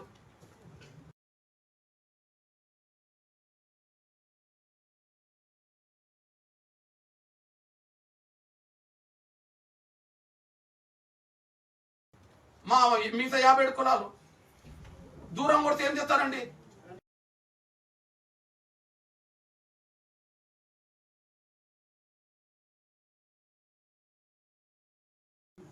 మా ఇంట్లో మీకు స్థానం లేదు, మా కాంగ్రెస్ ఇంట్లో మాలకు తప్ప మాదిగలకు 57 కులాలకు స్థానం లేదు, మేము వర్గీకరణను అమలు చేయము, మీ ఇష్టంలో దారికి పోండి అని చెప్తే ఎవరో ఎట్లయినా పోతారు. మీరు అట్లా చేస్తున్నారు, పరోక్షంగా అట్లనే చేస్తున్నారు. స్వామి ఈనాడు ఫిబ్రవరి అమలు ప్రకారం ఇదే ఎక్కడ కూడా వాయిద్యాలతో కూడిన ఆకాంక్ష ప్రదర్శన ఇక్కడ జరగాలి. మనకు ఇక్కడ తెలంగాణలో ధూమ్ధామ్ అంటాం, కానీ ధూమ్ధామ్ ఒక వేదిక మీద ఒక ప్రదర్శన మాత్రమే. ఆ రోజు సభ ఉంటుంది, సమావేశం ఉంటుంది, ప్రజలను ఉత్తేజపరచడానికి, చైతన్యపరచడానికి పాటలు అనేది దానికి పెట్టిన పేరే ఒక ధూమ్ధామ్. అలా పాటలు ఉంటాయి, అన్ని ఉంటాయి. కానీ ఒక వాయిద్యమే ఒక ఉద్యమంగా ప్రపంచం ముందుకు రాబోతారు. అది కూడా కని వినే రీతిలో 1,00,000 డప్పులు అనుకున్నాం, కానీ మా ప్రజల్లో వస్తున్న చైతన్యం అది లక్షల డప్పులకు వెళ్ళబోతుంది. ఒక రకం చెప్పంటే మాదిగ పల్లెల్లో డప్పు పునర్జీవం పొందుతుంది. ఇప్పుడు మాదిగ పల్లెల్లో డప్పు పునర్జీవం పొందుతుంది. మేము మా చిన్నతనంలో ఊరికి ఒక 40-50 డప్పులు ఉండేవి మా చిన్నతనంలో. అవి క్రమక్రమేణా మా కులంలో కొంత చదువుకునే పిల్లలు పెరగడం, దాని తర్వాత మా తాతల కాలం నుంచి, మా తండ్రుల కాలం నుంచి వచ్చిన కొంత డప్పు కొట్టే దాని నుంచి కొంత దూరం అయిపోయారు. దూరం అయిపోయి ఇక మాలో కూడా కొంత డప్పు కొట్టడం అనే పద్ధతిలో కొంత చూసేంత కొంత అది చేయలేదు. దానివల్ల ఏమైంది, 50 ఉన్న కాడ 40, 40 ఉన్న కాడ 30, 30 ఉన్న కాడ 20, 20 ఉన్న కాడ 15, 15 ఉన్న కాడ ఇవాళ 10, 8 మిగిలినట్టుగా కనిపిస్తున్నది కదా. అట్లాంటి సిచ్యువేషన్ నుంచి ఇవాళ ఏ ఊరికి వెళ్ళినా కూడా ఇప్పుడు డప్పులు ఎక్కడ దొరుకుతాయని ఎదురు చూస్తాను. ఇప్పుడు మన డప్పుల కోసం చూస్తుండ్రు. నాకు తెలిసి ఇప్పుడు బిజినెస్ అంతా ఇప్పుడు డప్పుల షాపులకే ఎక్కువ ఉన్నది. డప్పులు దొరుకుతలేవు, వెతుకుతుండ్రు మాదిగ పిల్లలు. అంటే మాదిగ పల్లెల్లో డప్పు మళ్ళా పునర్జీవం పొందుతుంది. నాకు తెలిసి హైదరాబాద్ నగరం వచ్చే సమయానికి, ఆ టైం వచ్చే సమయానికి ప్రతి మాదిగ పల్లెలో ప్రతి ఇంట్లో ఒక డప్పు ఉండడానికి అవకాశం ఎక్కువ కనిపిస్తుంది. పునర్జీవం పొందుతుంది మాదిగ డప్పు. Andhrajyothy deputy chief reporter Yadagiri అన్న, ఇప్పుడు మీరు పద్మశ్రీ అవార్డు పొందారు. అంటే కేంద్రంలో ఉన్నటువంటి బీజేపీ మీకు అనుకూలంగా ఉంది, అంచేత కాంగ్రెస్ ఏ రకంగా ఆలోచిస్తుంది, దీనికి పరస్పర వైరుధ్యంలో మీరు అవార్డు తీసుకుంటున్నప్పుడు ఉద్యమం నడపడానికి ప్రతిబంధకంగా ఉంటుందా, ఉండదా?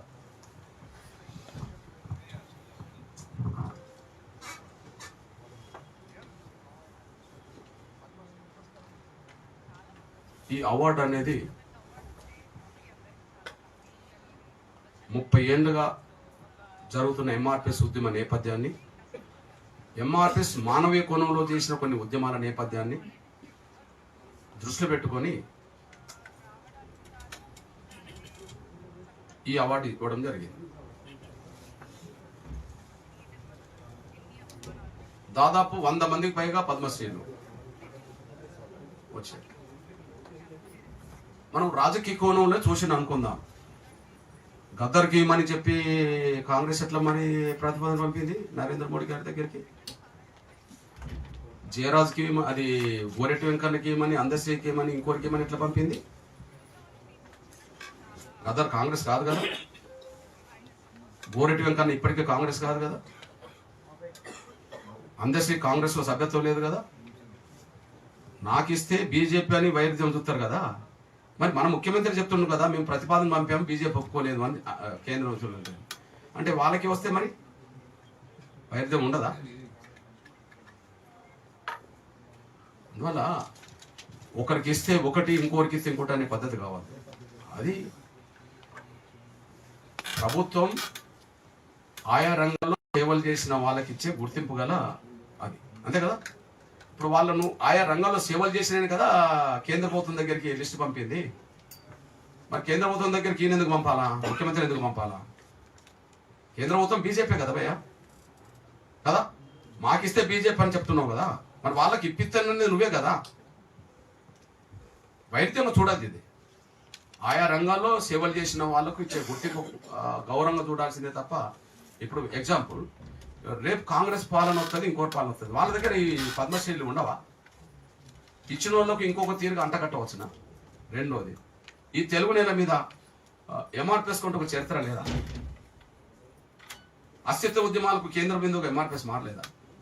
కొన్ని వందల సంవత్సరాలుగా కులం పేరు చెప్పుకొని సిగ్గుపడ్డ ఒక జాతి వాళ్ళ కులం పేరు చెప్పుకొని ధైర్యంగా రోడ్డు మీద గర్వంగా తిరుగుతుందా లేదా? సమాజంలో ఈ దేశంలో లెక్కలేని పథకాలు, ఫలితాలు ఎంఆర్పీ సాధించి పెట్టలేదా? అది ఆరోగ్యశ్రీ కావచ్చు, వికలాంగుల ఉద్యమాలు కావచ్చు, వృద్ధుల విత్తాంధ్ర పోరాటాలు కావచ్చు, ఆకలి కేకలు కావచ్చు, మరేదైనా కావచ్చు. నాకు తెలిసి భారతదేశంలో ఎక్కడ జరగని మానవీయ కోణాల ఉద్యమాలు తెలుగు నేల మీద జరిగినాయి. దానికి నాయకత్వం ఇచ్చింది ఎంఆర్పీసే. అధికార పక్షం కొన్ని అంశాలను నిర్లక్ష్యం చేసినప్పుడు, ప్రతిపక్షాలు ఆ అంశాల మీద గట్టిగా మాట్లాడలేని పరిస్థితులు ఉన్నప్పుడు ఎంఆర్పీసీ ఎంటర్ అయ్యి ఇవన్నీ సాధించి పెట్టింది. నాకు తెలిసి భారతదేశంలో ఏ సోషల్ మూవ్మెంట్కు లేనంత విజయాలు సాధించిన చరిత్ర ఎంఆర్పీఎస్కి ఇక్కడ ఉన్నది. దీన్ని ఏ రంగంలో మాకు వచ్చింది? నేను కవిని కాదు కదా, నేను కవిని కాదు, నేను ఇంకో రంగంలో లేను. ఏ రంగంలో ఉన్నా? ఉద్యమాల ద్వారా పబ్లిక్లో ఉన్నాం. వచ్చినది ఏంటిది? పబ్లిక్ అఫైర్సే కదా, ఆ రంగంలో వచ్చిందే కదా. 30 ఏళ్ళుగానైతే ప్రజలు ఉన్నాం కదా, మేము గర్వం చెప్తున్నాం. మీరు చెప్పనా, 94లో మొదలుపెట్టి 95 వచ్చేటప్పటికి ఉమ్మడి ఆంధ్రప్రదేశ్లో ఎట్లయితే ఉత్సాహంగా ఎంఆర్పీఎస్ ఉంటుందో 2025లో కూడా అదే ఉత్సాహంతో ఉన్నది. మీరే చెప్తాను కదా. ఇప్పుడు మేమే లక్ష అన్నాం డప్పులు, లక్షలను మళ్ళీ మేమే మారుస్తున్నాం కదా. 1,00,000 డప్పులు అని చెప్పి 1000కు రాలే మేము, 1,00,000 డప్పులని మనం లక్షలకు వెళ్ళబోతున్నాం. ఇప్పుడు అన్నోళ్ళు చెప్పారు 1,500 మంది గొంతులు అన్నిటే అది కరెక్ట్ లేదని చెప్పి. దాన్ని ఏమంటున్నావు? వర్గీకరణ లక్ష్యం మాది గలది, 57 కులాది కావచ్చు, కానీ అందరు మద్దతు ఇస్తున్నారు. కోట్ల మంది ఆకాంక్షలు కదా ఇది. అందువల్ల భారతదేశంలో ఏ సోషల్ మూవ్మెంట్ ఎదుర్కోలేని సవాళ్ళు ఎదుర్కొన్నది. మళ్ళీ నిర్బంధాలు ఎదుర్కొన్నది, కుట్రలను ఛేదించింది, కుతంత్రాలను ఎదుర్కొన్నది, వెన్నుపోట్లకు గురైంది, ముందు పోట్లకు గురైంది, అడ్డంకులు వచ్చినాయి, పాలకులు నిర్బంధం పెట్టిండ్రు. విప్లవోద్యమం తర్వాత తెలుగు నేల మీద నిర్బంధానికి గురై 1000 మంది అరెస్టులు అయిన సందర్భాలు ఎంఆర్పీఎస్కే ఉన్నది ఈ 3 దశాబ్దాల్లో. అంటే భారతదేశంలో అతిపెద్ద సోషల్ మూవ్మెంట్ సుదీర్ఘకాలంలో జరుగుతుంది. అదే సార్ నాన్ స్టాప్. మళ్ళీ ఉద్యమం ఓ 2 ఏళ్ళు ఉద్యమం లేదు, 3 ఏళ్ళు ఉద్యమం లేదు, మళ్ళీ వచ్చింది అన్నట్టు కాదు కదా. ప్రతి దశలో ఉద్యమాన్ని ముందుకు తీసుకెళ్లే కార్యాచరణతోనే మేము ముందుకు సాగుతున్నాం. కాబట్టి ప్రతిదాన్ని ఆ కోణంలో చూడాలి. నెక్స్ట్ యూసుఫ్ బాబు, ప్రజాపూరు. కృష్ణ గారు, ముందుగా మీకు పద్మశ్రీ శుభాకాంక్షలు. ఇప్పుడు పత్రికల్లో ఈ మధ్య కాలంలో బాగా ప్రచారం ఉంది ఏంటంటే మందకృష్ణ మాదిగ గారు బీజేపీలో చేరుతున్నారని. మీరు ఈ మీ వర్గీకరణ పూర్తయిన తర్వాత మీరు బీజేపీలో చేరుతారా, లేదా ప్రజా సంఘాల ద్వారా ఉద్యమకారులను కలుపుకొని ప్రత్యామ్నాయ రాజకీయ పార్టీని స్థాపిస్తారా? వర్గీకరణ జరిగిన తర్వాత ఎలాంటి నిర్ణయం తీసుకోవాలనేది ఎంఆర్పిఎస్, జాతీయ కమిటీ, అనుబంధ విభాగాలు అన్ని భవిష్యత్ కార్యాచరణ మీద, భవిష్యత్ నిర్ణయాల మీద రూపొందిస్తాయి. వర్గీకరణ ఫైనల్ దశకు వచ్చిన సమయంలో యుద్ధంలో మేము ఉన్నాం. ఇప్పుడు దాన్ని అమలు చేసుకోవడం కోసం ఒక యుద్ధం పూర్తి అవుతే మరో కార్యాచరణ మీద దృష్టి పెట్టడానికి అవకాశం ఉంటుంది. అది ఏ నిర్ణయం అనేది. కానీ ఒక మాట చెప్పగలను, నా కండువ మారదు. దాన్ని బట్టి మీరు అర్థం చేసుకోవచ్చు. 30 ఏళ్ల క్రితం నుంచి నా కండువ ఇదే కదా. నా జీవించినంతకాలం ఇదే కండువ ఉంటుంది. నా ఒంటి మీద కండువ వచ్చినప్పుడు కదా, వేరే పార్టీ కండువ వచ్చినప్పుడు కదా నేను పార్టీ మారినట్టు, ఇతర పార్టీలో చేరినట్టు. నా ఒంటి మీద కండువ మారు. వర్గీకరణ ఉద్యమం పూర్తి అయిన తర్వాత మా ఎగ్జిక్యూటివ్ నిర్ణయం తీసుకోవాలి. కండువ అయితే మారదు, ఇది గ్యారంటీ ఇస్తా. కండువ మారదు, ఏ పార్టీలో చేరేది లేదు. ఇంకా ఏం చేయాలనే విషయం మా కార్యవర్గం ఉంటుంది, భవిష్యత్తు నిర్ణయాలు ఉంటాయి, ఇవన్నీ జరుగుతాయి. కానీ ఒక మాట మీద చెప్తా, భవిష్యత్తు నిర్ణయాలు ఎట్లుంటాయంటే అంబేద్కర్ కాలం నుంచి నేటి వరకు ఎస్సీ ఎస్టీ బీసీ అణగారిన వర్గాల సమస్యలు ఎన్ని పెండింగ్లు ఉన్నాయో వాటన్నిటినీ సమాజం ముందుకు తీసుకొస్తాం, ప్రభుత్వం ముందుకు తీసుకొస్తాం. దేశంలో ఎక్కడ లేని సమాజం కోసం ఉద్యమాలు కూడా నిర్మిస్తాం. అది గ్యారంటీ. ఏంటి, డాక్టర్ బాబాసాహెబ్ అంబేద్కర్ న్యాయశాఖ మంత్రి. అరే న్యాయశాఖలోనే రిజర్వేషన్ లేవు, హైకోర్టులో రిజర్వేషన్ లేవే, సుప్రీంకోర్టులో రిజర్వేషన్ లేవే. అంబేద్కర్ గారే కదా న్యాయశాఖ మంత్రి, మొదటి న్యాయశాఖ మంత్రి అంబేద్కర్ గారే కదా. మరి రిజర్వేషన్లు పితామహుడు అని అంబేద్కర్ని అంటాం కదా. మరి అంబేద్కర్ ఏ శాఖకు ప్రాతినిధ్యం వహించాడో అన్నట్టు రిజర్వేషన్ లేవు. ఆయనకి ఇష్టం లేక చేయలేదా? కాదు, కొన్నిటిని మాత్రమే ఆమోదించింది, కొన్నిటిని ఆమోదించలేని పరిస్థితులు కూడా రాజ్యాంగం రాసుకోవాల్సి వచ్చేసింది. అంటే అంబేద్కర్ మీద కూడా ఎంత ఒత్తిడి ఉన్నది ఆ కాలంలో అని దీనికి అర్థం. రెండోది, ఇప్పుడు లోక్సభ రాజ్యసభ కలిస్తేనే పార్లమెంటు, రెండు కలిస్తేనే. లోక్సభలో రిజర్వేషన్లు ఉన్నాయి ఎస్సీ ఎస్టీలకు, రాజ్యసభలో లేవు కదా. డాక్టర్ బాబాసాహెబ్ అంబేద్కర్ రాజ్యసభ సభ్యుడే కదా, ఇప్పుడు లోక్సభకి వెళ్ళలేదు కదా. అంటే ఆయన రాజ్యసభ సభ్యుడే, కానీ రాజ్యసభలో రిజర్వేషన్ లేవు. ఆయన న్యాయశాఖ మంత్రే, న్యాయశాఖలో రిజర్వేషన్ లేవు. ఇక్కడ శాసనసభ ఉంటుంది, శాసన మండలి ఉంటుంది. శాసనసభలో ఎస్సీఎస్లకు రిజర్వేషన్లు ఉన్నాయి, మరి పక్కన ఉండబడి శాసన మండలిలో లేవు. అంటే ఆ రోజుల్లో కూడా అన్నిటినీ ఆయన ఆకాంక్షల్ని అమలు జరగకుండా అడ్డుకున్నారు అనే విషయం దీన్ని బట్టి రుజువుతుంది. అట్లాంటి సమస్యలు ఇప్పుడు ఎంతో మంది పార్లమెంట్లో ఉన్నారు. మా మల్లికార్జున ఖర్గే ఉన్నాడు, వీటి మీద ఎందుకు మాట్లాడాడు? జాతీయ కాంగ్రెస్ పార్టీ అధ్యక్షుడు కదా. అంబేద్కర్ పార్టీ పేరుతో ఉన్న వాళ్ళు ఉన్నారు కేంద్ర మంత్రులు, రామ్దాస్ అథవాలే, ఆర్పిఐ.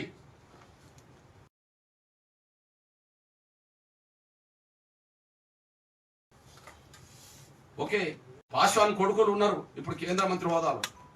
పాశ్వాన్ దళిత నాయకుడే కదా. పెండింగ్ ఉన్న సమస్యల మీద మాట్లాడతలేరు. ఫర్ ఎగ్జాంపుల్, అంబేద్కర్ గారి కాలంలో ప్రభుత్వ రంగమే మొత్తం, మన కాలంకి వచ్చినప్పటికీ మొత్తం ప్రైవేటు పరం అయిపోతుంది. ప్రైవేట్ రంగంలో రిజర్వేషన్లు కనుక మనం అమలు చేయించుకోకపోతే అసలు రిజర్వేషన్ ఉండేందుకు? ఇక ఖర్గే గారు ఎందుకు మాట్లాడతలేడు? రాజ్యసభ ప్రతిపక్ష నాయకుడు కదా, ప్రతిపక్ష నాయకుడే కదా. ఆయనకు అడ్డేమున్నది? దళితుడు ప్రతిపక్ష నాయకుడు రాజ్యసభలో. అసలు రాజ్యసభ ఎట్లా నడుస్తుంది? ఈయనకు ఇట్లాంటి విషయాల మీద అది ఉంటే భూములు జాతీయం చేయమన్నాడు. భూములు లేకనే కదా మేము బానిసత్వంలో ఉన్నది దళిత గిరిజన వర్గాలు. అంబేద్కర్ భూములను జాతీయం చేయమన్నాడు. అసలు భూముల మీద మాకు పట్టే లేదు కదా, మా చేజారిపోయినాయి కదా భూములన్నీ, ఉన్న భూములు చేజారిపోయినాయి కదా. రావాల్సినవి చాలా ఉన్నాయి. పేదరికాన్ని తొలగించుకోవాలి, వివక్షతను తొలగించుకోవాలి, ఏ రంగంలో మాకు అవకాశాలు లేవు ఆ రంగంలోకి వెళ్ళాలి. ఇవన్నీ ఉమ్మడి పోరాటాల ద్వారా సాధ్యమవుతుంది. వీళ్ళు అడ్డుకోకపోతే వాటి మీద దృష్టి పెట్టేవాళ్ళం. మా జీవితాశం ప్రారంభం వర్గీకరణ. ఆ వర్గీకరణ అమలు జరిగిన తర్వాత ఇన్ని అంశాలు జోడించాలి. ఎగ్జాంపుల్, 97లోనే ఎస్సీ వర్గీకరణ అమలు జరిగిన రోజుల్లో నన్ను పత్రికా మిత్రులు అడిగిండ్రు, నీ నెక్స్ట్ కార్యక్రమం ఏందని చెప్పి. ప్రైవేట్ రంగంలో రిజర్వేషన్ నా నెక్స్ట్ కార్యక్రమం అన్నా, దాన్ని రద్దు చేసిండు. మళ్ళీ దీనికన్నా ఉన్నా 2000 సంవత్సరంలో మళ్ళీ వర్గీకరణ రద్దు చేసిండు 2004లో. అంతకుముందు నేను ప్రైవేట్ రంగం రిజర్వేషన్ గురించే తిరుగుతున్నా, నేను మళ్ళీ దీని మీదనే ఉన్నా. అంటే వర్గీకరణకు అడ్డు తగలకపోతే ఉమ్మడి పోరాటాలు జరగడానికి అవకాశం ఉండేది, సమస్యలన్నీ పరిష్కారం కావడానికి అవకాశం ఉండేది. నేను అది చెప్తున్నా, నా ఒంటి మీద కండవ మారదు, నేనే పార్టీలో చేరను. కానీ కొన్ని అంశాలు నా మనసులో బలంగా ఉన్నాయి. వాటిని ఎజెండా చేసుకొని భవిష్యత్తులో అన్ని పేద వర్గాలకు, ఎస్సీలకు, ఎస్టీలకు, బీసీలకు, మైనార్టీలకు, అగ్రకులాల పేదలకు కూడా, అన్ని వర్గాల పేదలకు ఏ అంశాలైతే పరిష్కారం కావాలో వాటన్నిటి దృష్టి పెట్టే స్థాయికి మేము ముందుకు సాగుతాం. అది గ్యారంటీ ఇస్తాను. నేను స్వతంత్రంగా ఉంటే కదా మాట్లాడేది. నేనేదో పార్టీలో చేరితే నేను ఎట్లా మాట్లాడతాను? పార్టీ లైన్కు నేను కట్టుబడాలి, పార్టీ అధినేతలకు నేను కట్టుబడాలి.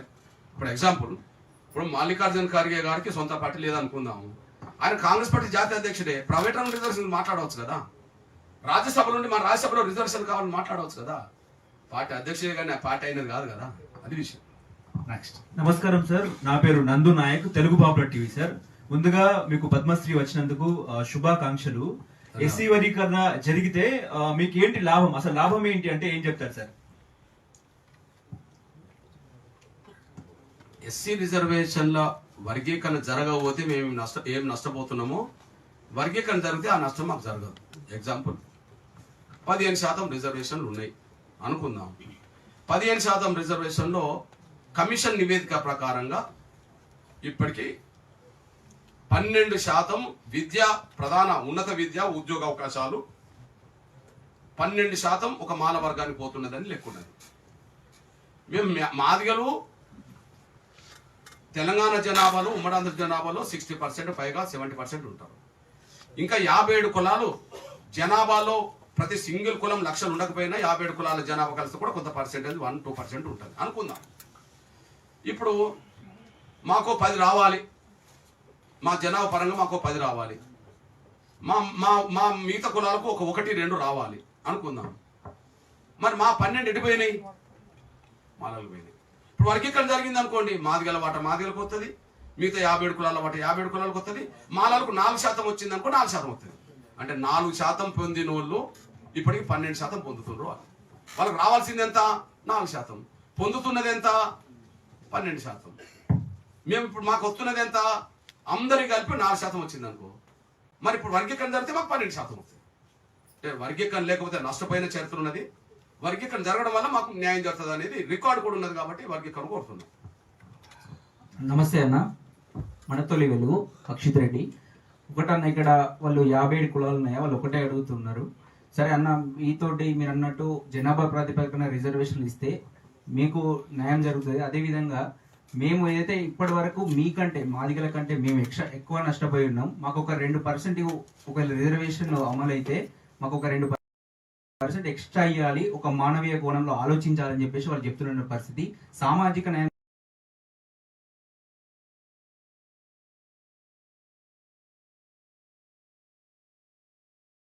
చూసుకుంటే జనాభా ప్రాతిపదికన అది సాధ్యపడదు, మాకు అన్యాయం జరుగుతుంది వాళ్ళు అంటారు. మీరు దీనిపైన మీరు ఏమంటారు? నీకు నాకు ఎవరికైనా ఆశయాలు ఉండాలి కానీ అత్యాశ వద్దు. నెంబర్ 1 ఆశయాలు ఉండాలి, అత్యాశలు వద్దు. 57 కులాలు మొత్తం జనాభాలో 2% అనుకో, నువ్వు ఒక 1%. మేము పొందింది 4%, మేము నష్టపోయింది ఎంత? 6%. ఓకే, ఇప్పుడు అదనంగా మీకు న్యాయం జరగాలంటే నష్టం జరిగిన వాళ్ళని తీసేయాలా, అందరి అవకాశాలు దోసుకున్న వాళ్ళు తీసేయాలా? నువ్వు చెప్పు. నష్టపోయిన వర్గాల్లో అతిపెద్ద జనాభా గల మాదిగలు 10% పొందాల్సిన వాళ్ళు 4% పొందుకుంటూ వచ్చారు లెక్కల ప్రకారంగా. మేము లబ్ధి పొందిన వాళ్ళ ఉన్నామా, నష్టపోయిన వాళ్ళ ఉన్నామా? నువ్వు 2% అయితే నువ్వు 1% నష్టపోయినావు. ఓకే, నేను 10% ఉంటే నేను 5% నష్టపోయినా. ఇప్పుడు నీది నాది దోసుకున్నది ఎవరు? నువ్వు 2% ఉంటే నువ్వు 1% పొందినావు, ఇంకో 1% నీకు రావాలి అనుకుందాం. నీకు రావాల్సిన 1% దోసుకున్నది ఎవరు? మాదిగలు దోసుకున్నారా? మాదిగలు దోసుకుంటే వీడు 10% ఉన్నాడు, 11% రావాలి వీడికి. 10% ఉన్న మాదిగలకు 11% వస్తే మాలలు దోసుకున్నట్టు కాదు, వెనుకబడ్డ 57 కులాలదే దోసుకున్నట్టు అవుతుంది. ఓకే, ఎవరైతే జనాభా కంటే మించి పొందినరో ఆ పొందిన నుంచి తగ్గించాలి. అంబేద్కర్ ఒక మాట అన్నాడు, ఎవరి జనాభా పరంగా వాళ్ళు రిజర్వేషన్ పంచుకోవాలి, కానీ ఇంతకాలం అదనంగా పొందిన వాళ్ళ నుంచి మాత్రమే అన్యాయం జరిగిన వరకు తీయాలని అన్నాడు. ఓకే, ఇప్పుడు 4% ఉన్న మాలలు 10% తీసుకున్నారనుకో, 6% అదనంగా పొందినారు కదా వాళ్ళు. మరి ఇప్పుడు మా ఉప కులాలు మా దళిత కులాలు అనబడుతున్న వాళ్ళు మాదిగల కంటే ఎక్కువ నష్టపోయినట్టుండ్రు కదా అంటుండ్రు కదా. ఓకే, అరే నష్టపోయిన వాళ్ళకు కారణం మాదిగల జనాభా కంటే మించి పొందితే మాదిగల వాళ్ళు కూడా నష్టపోయినట్టు. జనాభా కంటే మించి పొందినరా? జనాభా కంటే మించి పొందితే వర్గీకరణ ఉద్యమం ఎంఆర్పీఎస్ ఎందుకు తీస్తుంది? 30 ఏళ్ళు ఎందుకు నిలబడుతుంది? అర్థమైంది బ్రదర్? మేము మీలాగా నష్టపోయిన వర్గంలో ఉన్నామా, లేదా మిమ్మల్ని దోసుకున్న వర్గంగా కనిపిస్తున్నామా? ఆశలు ఉండాలి, అత్యాశలు వద్దు. ఒకవేళ తీసి ఇవ్వాలనుకుంటే, అదనంగా తీసి ఇవ్వాలనుకుంటే ఎవరి నుండి తీసేయాలి? నిన్నటి వరకు లబ్ధి పొందిన నుంచి తీసేయాలి. వాళ్ళ జనాభా కంటే మించి ఎవరైతే పొందినరో వాళ్ళ నుంచి తీసేయాలి. అది అడగాలి. మాదిగలు నష్టపోవడానికి కారణం, 57 కులాలు నష్టపోవడానికి కారణం ఎవరు తీసుకున్న విషయం చరిత్రలు ఉన్నప్పుడు వాళ్ళ నుంచి తీసేయాలి కదా. మాదిగల నుంచి తీసేస్తే మేము ఎందుకు ఒప్పుకుంటాం? మా 57 కులాలకు న్యాయం జరగాలి. మా 57 కులాల అవకాశాలు మేము దోసుకుంటే మేము వాళ్ళ వైపు మేము ఆలోచించాలి కదా. వాళ్ళు అది ఆలోచించట్లేదు. మాలల్ని మాదిగల్ని దోషులకు కూడా కడుతుండ్రు. అది తప్పు. ఇద్దరు దోషులు కాదు. ఆశలు ఉండాలి, అత్యాశలు వద్దు. మళ్ళీ చెప్తున్నా నేను, ఆశలు ఉండాలి, ఆశయాలు ఉండాలి, అత్యాశలు వద్దు. నువ్వు ఎవరిని దోషగా నిలబెట్టదలుచుకున్నారు? 57 కులాలకు ఐక్యం చేసే వాళ్ళు మాదిగల్ని దోషులు నిలబెడతారా? మాదిగల్ని దోషులు నిలబెడితే వర్గీకరణ ఉద్యమం ఎవరు చేసిండ్రు? 57 కులాలు ఎంతమంది జైలుకి వెళ్ళిండ్రు? ఎంతమంది దెబ్బలు తిన్నారు? ఎంతమంది చచ్చిపోయిండ్రు? చెప్పండి. మేము 10% ఉన్న వాళ్ళము 5% పొందగలిగినాం. నష్టపోయింది 5%. మాలలు దోసుకున్నారు. నువ్వు 2% ఉంటే 1% నువ్వు పొందినావు. ఇప్పుడు 57 కులాల్లో మా కడియం సార్ ఉన్నాడు, ఎమ్మెల్యే కాల, వాళ్ళ బిడ్డ ఎంపీ కాల. ఉమ్మడి వరంగల్ జిల్లా నా సొంత జిల్లా. 170% 80% మాదిగలు ఉన్న జిల్లా. ఆడొక మాల ఎమ్మెల్యే ఉన్నాడు, ఒక మా బయట ఎంపీ ఉన్నది, మా బయట ఎమ్మెల్యే ఉన్నాడు. మాదిగలు ఎవరు లేరు కదా. ఇప్పుడు ఎవరు దోసుకున్నట్టు?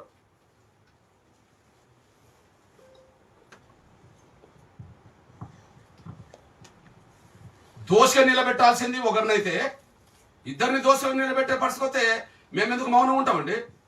మాకంటే వెనకబడ్డ వాళ్ళు ఇప్పుడు బుడగ జంగాల సంఘాన్ని ఏర్పాటు చేసింది ఎవరు? ఎంఆర్పిఎస్ కాదా? దక్కలోల సంఘం ఏర్పాటు చేసింది ఎవరు? ఎంఆర్పిఎస్ కాదా? చిందోల సంఘం ఏర్పాటు చేసింది ఎంఆర్పిఎస్ కాదా? బైండోల సంఘం ఏర్పాటు చేస్తే ఎంఆర్పిఎస్ కాదా? ఒక మాదిగలే చైతన్యం కావద్దు, అందరు చైతన్యం కావాలని అందరికంటే ముందు ఎంఆర్పిఎస్ అన్ని సంఘాలు ఏర్పాటు చేసింది. మాదిగలతో పాటు మాదిగల కంటే వెనుకబడ్డాన్ని చెప్పబడుతున్న కులాలకు న్యాయం జరగాలని కోరుకున్నది. న్యాయం జరగాల్సింది వేరు, అత్యాశ వేరు. ఒకవేళ మాకు ఎక్కువ నష్టం వచ్చిందని ఎవరన్నా అనుకుంటే మీది దోసుకున్న వాళ్ళ నుంచే తీసుకోవాలి. మీకు ఎక్కువ నష్టం వచ్చిందని ఎవరన్నా అనుకుంటే, మాకు నష్టం వచ్చింది మాలలే, మేము మాలది ఇప్పుడు దోసుకోవాలనుకోవట్లేదు. వాళ్ళ వాట వాళ్ళకి పోతే 50 ఏళ్ళు తిన్నారు. 50 ఏళ్ళు తిన్న దానికి మేము దాని వల్ల మీకు ఎక్కువ శాతం తిన్నారు కాబట్టి మీకు రిజర్వేషన్ వద్దని అంటలేము కదా. కాబట్టి దోషగా నిలబెట్టాల్సింది దోసుకున్న వాళ్ళని, కానీ ఇద్దరిని దోషగా నిలబెడితే ఎంఆర్పిఎస్ ఎందుకు? మరిగా ఎంఆర్పిఎస్ ఎందుకు జాతిని మేలు కోల్పోయింది? ఎంఆర్పిఎస్ ఎందుకు ఇన్ని సంఘాలు పెట్టించింది? మాదిగల వాట మాదిగలకు రావాలని, ఎవరి కులం వాట వాళ్ళకు పోవాలని. అయితే 57 కులాల జనాభా ప్రతి కులానికి ఒక 1% వస్తుందా? రాదు. కానీ కొన్ని కులాలు కలిస్తే 1% 2% వస్తుంది అనుకుంటే జనాభా రీత్యా ఎవరికైనా అవకాశాలు ఉండాలి. ఈ దేశంలో అంబేద్కర్ సాధించింది జనాభా పరంగా రిజర్వేషన్లా, జనాభాకు మించిన రిజర్వేషన్లా. ఇక్కడ 15% ఉన్నది. తెలంగాణలో 15% ఎందుకు ఉండాలి? 20% ఉండవచ్చు. ఎందుకంటే ఉత్తరప్రదేశ్లో 20% ఉన్నది. పోనీ గోవాలో 2% ఉన్నది. అక్కడ 2% ఎందుకు ఉండాలి? 15% ఉండవచ్చు కదా. ఏ స్టేట్లో షెడ్యూల్ కులాల జనాభా ఎంత ఉంటుందో అంతే రిజర్వేషన్లో. అంటే రిజర్వేషన్ల పునాదే జనాభా పరంగా అయినప్పుడు పంచుకోవడం ఎట్లా పంచుకోవాలా? జనాభా పరంగా పంచుకోవాలి. ఒకవేళ 50 ఏళ్ళు మేము నష్టమైన అనుకోండి, మీ నష్టం భర్తీ చేయాలంటే ఎక్కడి నుండి తీయాలా? ఎక్కడి నుండి తీయాలి? జనాభా కంటే మించి నేను ఎవరు పొందినరో గావా నుంచి తీసేయాలి. దానికి సిద్ధపడితే మనం మాట్లాడుకుందాం. అప్పటికి మాలకు రిజర్వేషన్లే లేకుండా పోతాయి. సార్ నమస్తే సార్, నా పేరు శ్రీనివాస్ గౌడ్, 1 ఇండియా తెలుగు. సో మీరు రిజర్వేషన్ వర్గీకరణ తర్వాత కేవలం ఉన్నత విద్య ఉద్యోగాల్లో మాత్రమే రిజర్వేషన్ వస్తుంది, కానీ చట్టసభల్లో ప్రాతినిధ్యం పెరుగుతుంది మాదిగలకు. ఇది ఒకటి. ఇంకోటి ఏంటంటే చట్టసభలో ఈడబ్ల్యూఎస్ రిజర్వేషన్ తీసుకొచ్చారు, అది జనాభా కంటే ఎక్కువ ఉంది 10%. సో దానిపై మీరేమంటారు? ఇంకోటి రీసెంట్ గా అమిత్ షా ఒక ప్రశ్న మళ్ళీ సార్, ఇది రిజర్వేషన్ అంటే వర్గీకరణ తర్వాత కేవలం ఉన్నత విద్య ఉద్యోగాల్లో మాత్రమే మాదిగలకు వాళ్ళకు వచ్చే వాటా వస్తుంది, కానీ చట్టసభల్లో వారికి ప్రాతినిధ్యం పెరుగుతుందా? ఇదొకటి. ఈడబ్ల్యూఎస్ ఏంటంటే 10% రిజర్వేషన్ అంటే వారి జనాభా కంటే ఎక్కువ ఉంది. సో దీనిపై ఆన్సర్. ఓకే, ఇప్పుడు ప్రాథమికంగా ఒక రంగంలో వర్గీకరణ జరిగింది అనుకోండి, ప్లీజ్. ప్రాథమికంగా ఒక రంగంలో పంపిణీ జరిగింది అనుకోండి, నెక్స్ట్ అన్ని రంగాలకు అది వర్తిస్తుంది. ఎక్కడో మొదలు పెట్టాలి కదా నాన్న. ఇప్పుడు ప్రాథమికంగా ఇక్కడ మొదలవుతుంది, ఇక్కడ అమలు జరిగింది, పలానా కాడ ఎందుకు అమలు జరగదు అనే ప్రశ్న వస్తుంది, దానికి కూడా పరిష్కారం దొరుకుతుంది. కానీ అన్ని ఒక్కసారి దొరకకపోవచ్చు. ఎగ్జాంపుల్ మీ దృష్టి తీసుకుంటున్నాను. ఇప్పుడు కేంద్ర ప్రభుత్వ సర్వీసుల్లో రిజర్వేషన్లు వేరు, రాష్ట్ర ప్రభుత్వ సర్వీసులు వేరు. ఇప్పుడు బీసీలకు రిజర్వేషన్లు ఉన్నాయి విద్యా ఉద్యోగ రంగంలో, రాష్ట్ర ప్రభుత్వ సర్వీసుల్లో వర్గీకరణ ఉన్నది, ఏబిసిడి ఉన్నది. కానీ కేంద్ర ప్రభుత్వ సర్వీసుల్లో ఏబిసిడి ఉన్నదా? లేదు. దాని మీదనే ఓ కమిషన్ వేసింది మన supreme court senior judge Rohini, justice Rohini ఆధ్వర్యంలో కమిటీ పడ్డది. అంటే కేంద్ర ప్రభుత్వ సర్వీసులో కూడా వర్గీకరణ జరిగే విధంగా ఒక కమిషన్ వేశారు. మరి ఎప్పటి నుంచో అమలు జరుగుతున్నది రాష్ట్ర ప్రభుత్వ రిజర్వేషన్ల వర్గీకరణ, కానీ ఇప్పటికి కేంద్ర ప్రభుత్వ సర్వీసులకు వచ్చేటప్పటికి ఏబిసిడి అని ఇక్కడ పెట్టారు మన బీసీ సోదరులు, మళ్ళీ ఓబీసీ కిందనే పోతుంటాయి. కాకపోతే ఏంటంటే అది ఆలస్యమైంది. ఏది దీన్ని అమలు చేయించుకున్న మన బీసీ వర్గాలు ఇంకా దాన్ని అమలు చేసుకోలేకపోయారు, దాన్ని దృష్టి పెట్టనుండే. ఇప్పుడు ఇది స్టేట్ ప్రభుత్వ పరిధిలో వర్గీకరణ అమలు జరిగితే ఇది ఎక్కడ ఎక్స్టెండ్ కావాలో అక్కడ అమలు చేయించడానికి మళ్ళీ ప్రయత్నం మొదలవుతుంది. నంబర్ 1. నంబర్ 2, మీరన్న ఏడబ్ల్యూఎస్ రిజర్వేషన్. నేనేమంటున్నానంటే ప్రతి రాష్ట్రం మక్కికి 10% రిజర్వేషన్ అమలు చేయాల్సిన అవసరం లేదు. ఎక్కడన్నా 25% పైగా ఉన్నత వర్గాల అగ్రకులాల జనాభా ఉన్న కాడ అందులో ఒక 30% జనాభా పేదలది ఉన్నది అగ్రకులాలు అన్నప్పుడు 7-8% వర్తిస్తుంది, లేదా 10% వర్తిస్తుంది. 30% జనాభా ఉన్నది అనుకోండి, కొన్ని రాష్ట్రాల్లో 30% అగ్రకులాల జనాభా ఉన్నది అనుకోండి. అగ్రకులాలు అందరికి ఇచ్చే రిజర్వేషన్లు కాదు కదా, అగ్రకులాల పేదలకు ఇచ్చే రిజర్వేషన్లు కదా. కాబట్టి అగ్రకులాల జనాభా పలానా రాష్ట్రంలో 30% ఉంటే అందులో ఒక 9-10%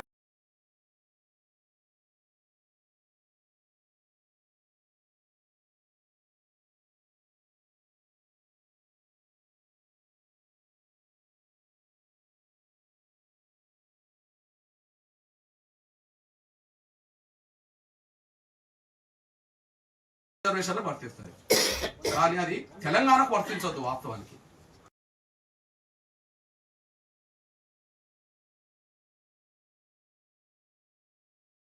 కాదు కదా, అగ్రకులాల పేదలకు ఇచ్చే రిజర్వేషన్లు కదా.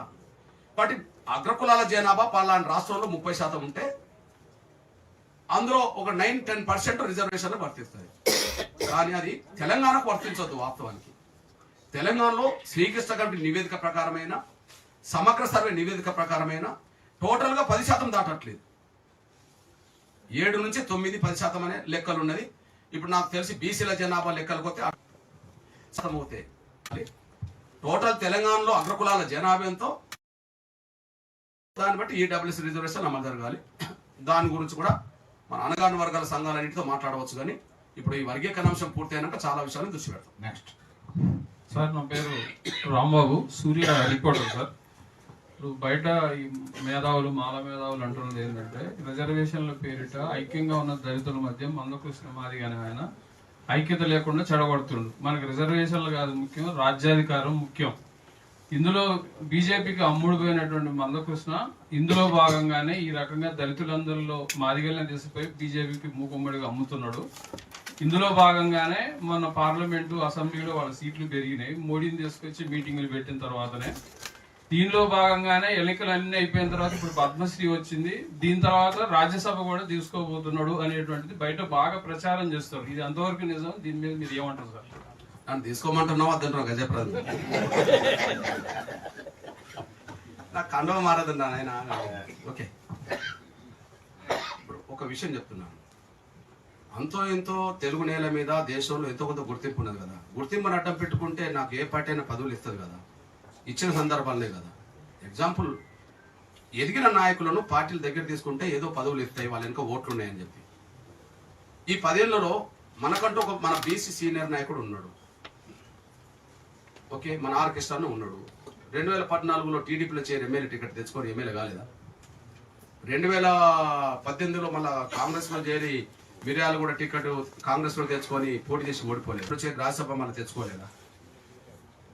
మన అన్న ఒంటి మీద 4 కండవలు మారినాయి, నా ఒంటి మీద ఒక కండవ మారలేదు. నాకు పార్టీ పదవులు ఇచ్చి అన్ని చాలా, నాకు అన్న కంటే ముందు నుంచి నాకు పదవులు వచ్చినాయి. 98, 99, 2007, 2009, 2013 ఇట్లా 24 వరకు నాకు వచ్చినాయి. నేను తీసుకోలేదు కదా. నేను ఏ పార్టీ కండవ కప్పుకోను కాబట్టి నేను స్వతంత్రంగా ఉండదలుచుకున్నా. అదొక విషయం. రెండో విషయం, ఎస్సీ వర్గీకరణ అంశం ఎస్సీ వర్గీకరణ అంశం అంటే దళితులు చీలిక కుదురుతున్నారా అది చెప్పండి. మాలల అభిప్రాయం ఏందో చెప్పండి. ఎస్సీ వర్గీకరణ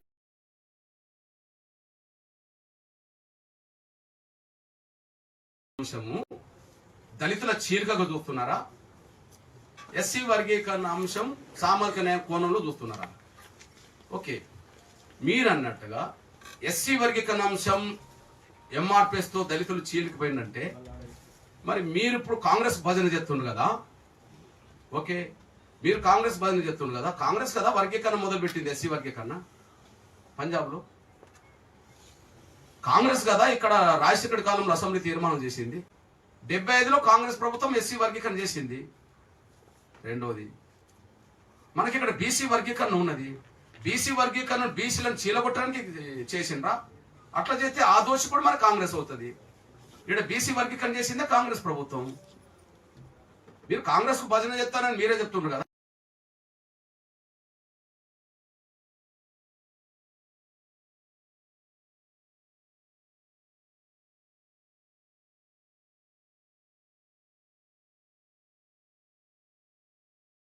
నేను బీజేపీ అనుకుందాం, నా కండువా మారలే, నేను బీజేపీ కాదు.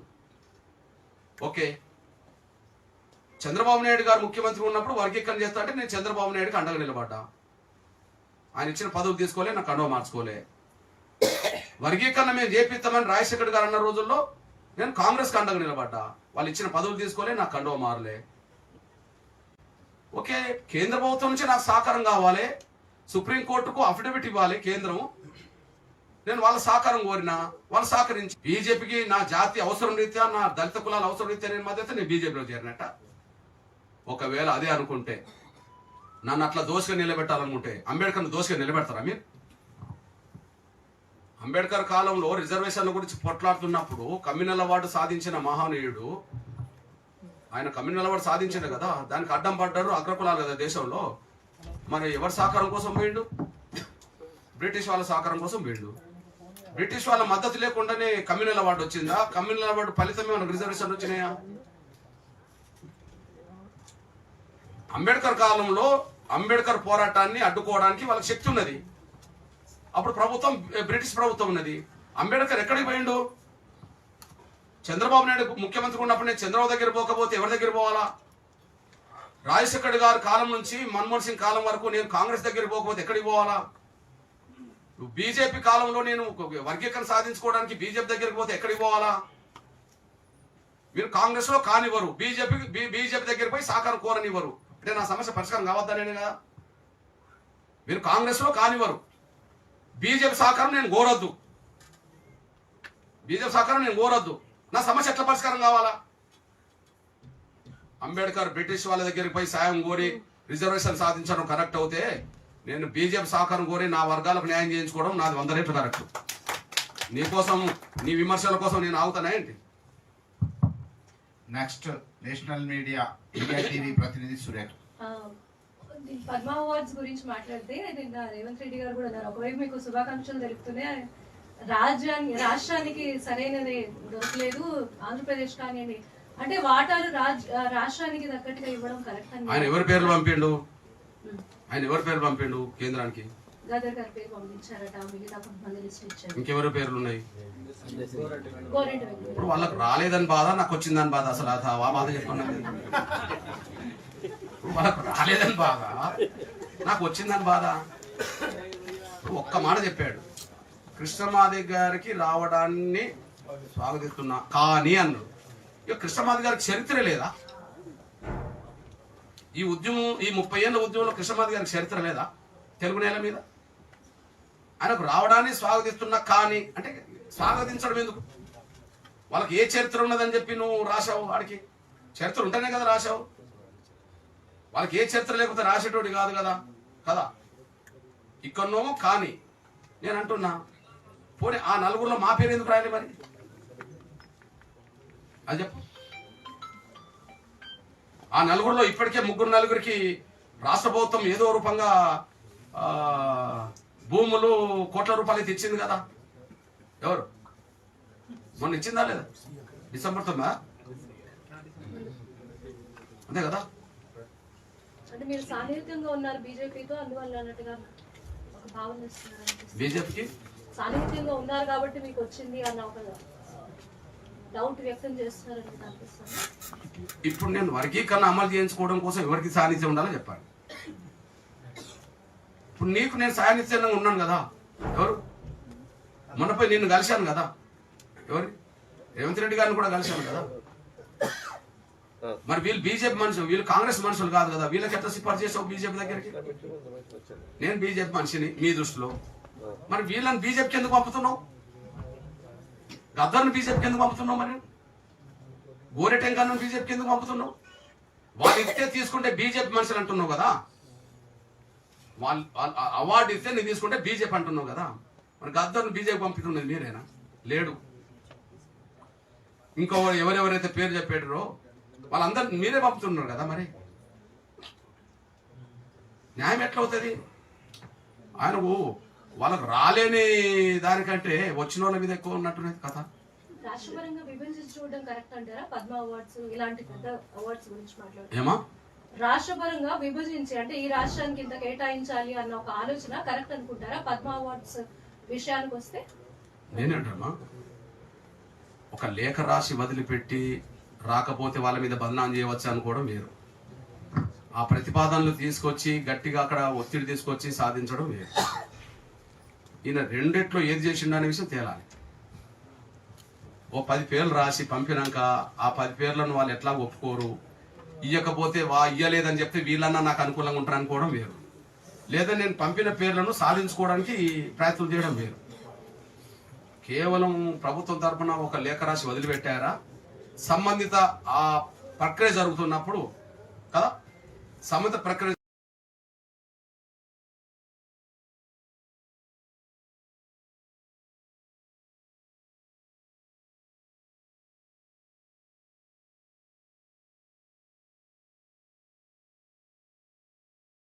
జరుగుతున్నప్పుడు ఒక మంత్రులనో లేదా ముఖ్యమంత్రి పోయి ఖచ్చితంగా వీళ్ళకి ప్రతిభ ఉన్నది, ఈ రంగంలో వీళ్ళు ఈ స్థాయిలో వచ్చారు, వీళ్ళని గుర్తించాల్సిన అవసరం అని చెప్పి 1-4 సార్లు చెప్పారు. ఏదో ఒకటి తేలాలి కదా. ఇప్పుడు చివరి ప్రశ్న మా ముద్ర సంపాదకులు నరేందర్ రెడ్డి గారు, ముద్ర పత్రిక. సార్ నమస్తే. సుప్రీంకోర్టు రిజర్వేషన్ల వర్గీకరణకు అనుకూలంగా తీర్పిచ్చినప్పుడు ఈ సమస్య పరిష్కారం అయిపోయింది అనుకున్నారంతా. మిగతా నేను అడిగేది ఏంటంటే చట్టపరంగానే ఇంకేదైనా వాళ్ళు మీరు కోర్టు ధిక్కరణ పిటిషన్ లాంటి కానీ ఇంకా కోర్టు నుంచి స్పష్టమైన ఆదేశాలు కానీ ఇప్పించగలిగితే మొత్తం అన్ని రాష్ట్రాల్లో ఏకకాలంలో అమలయ్యే అవకాశం ఉంటుంది కదా, ఆ కోణంలో ఆలోచించారా అని.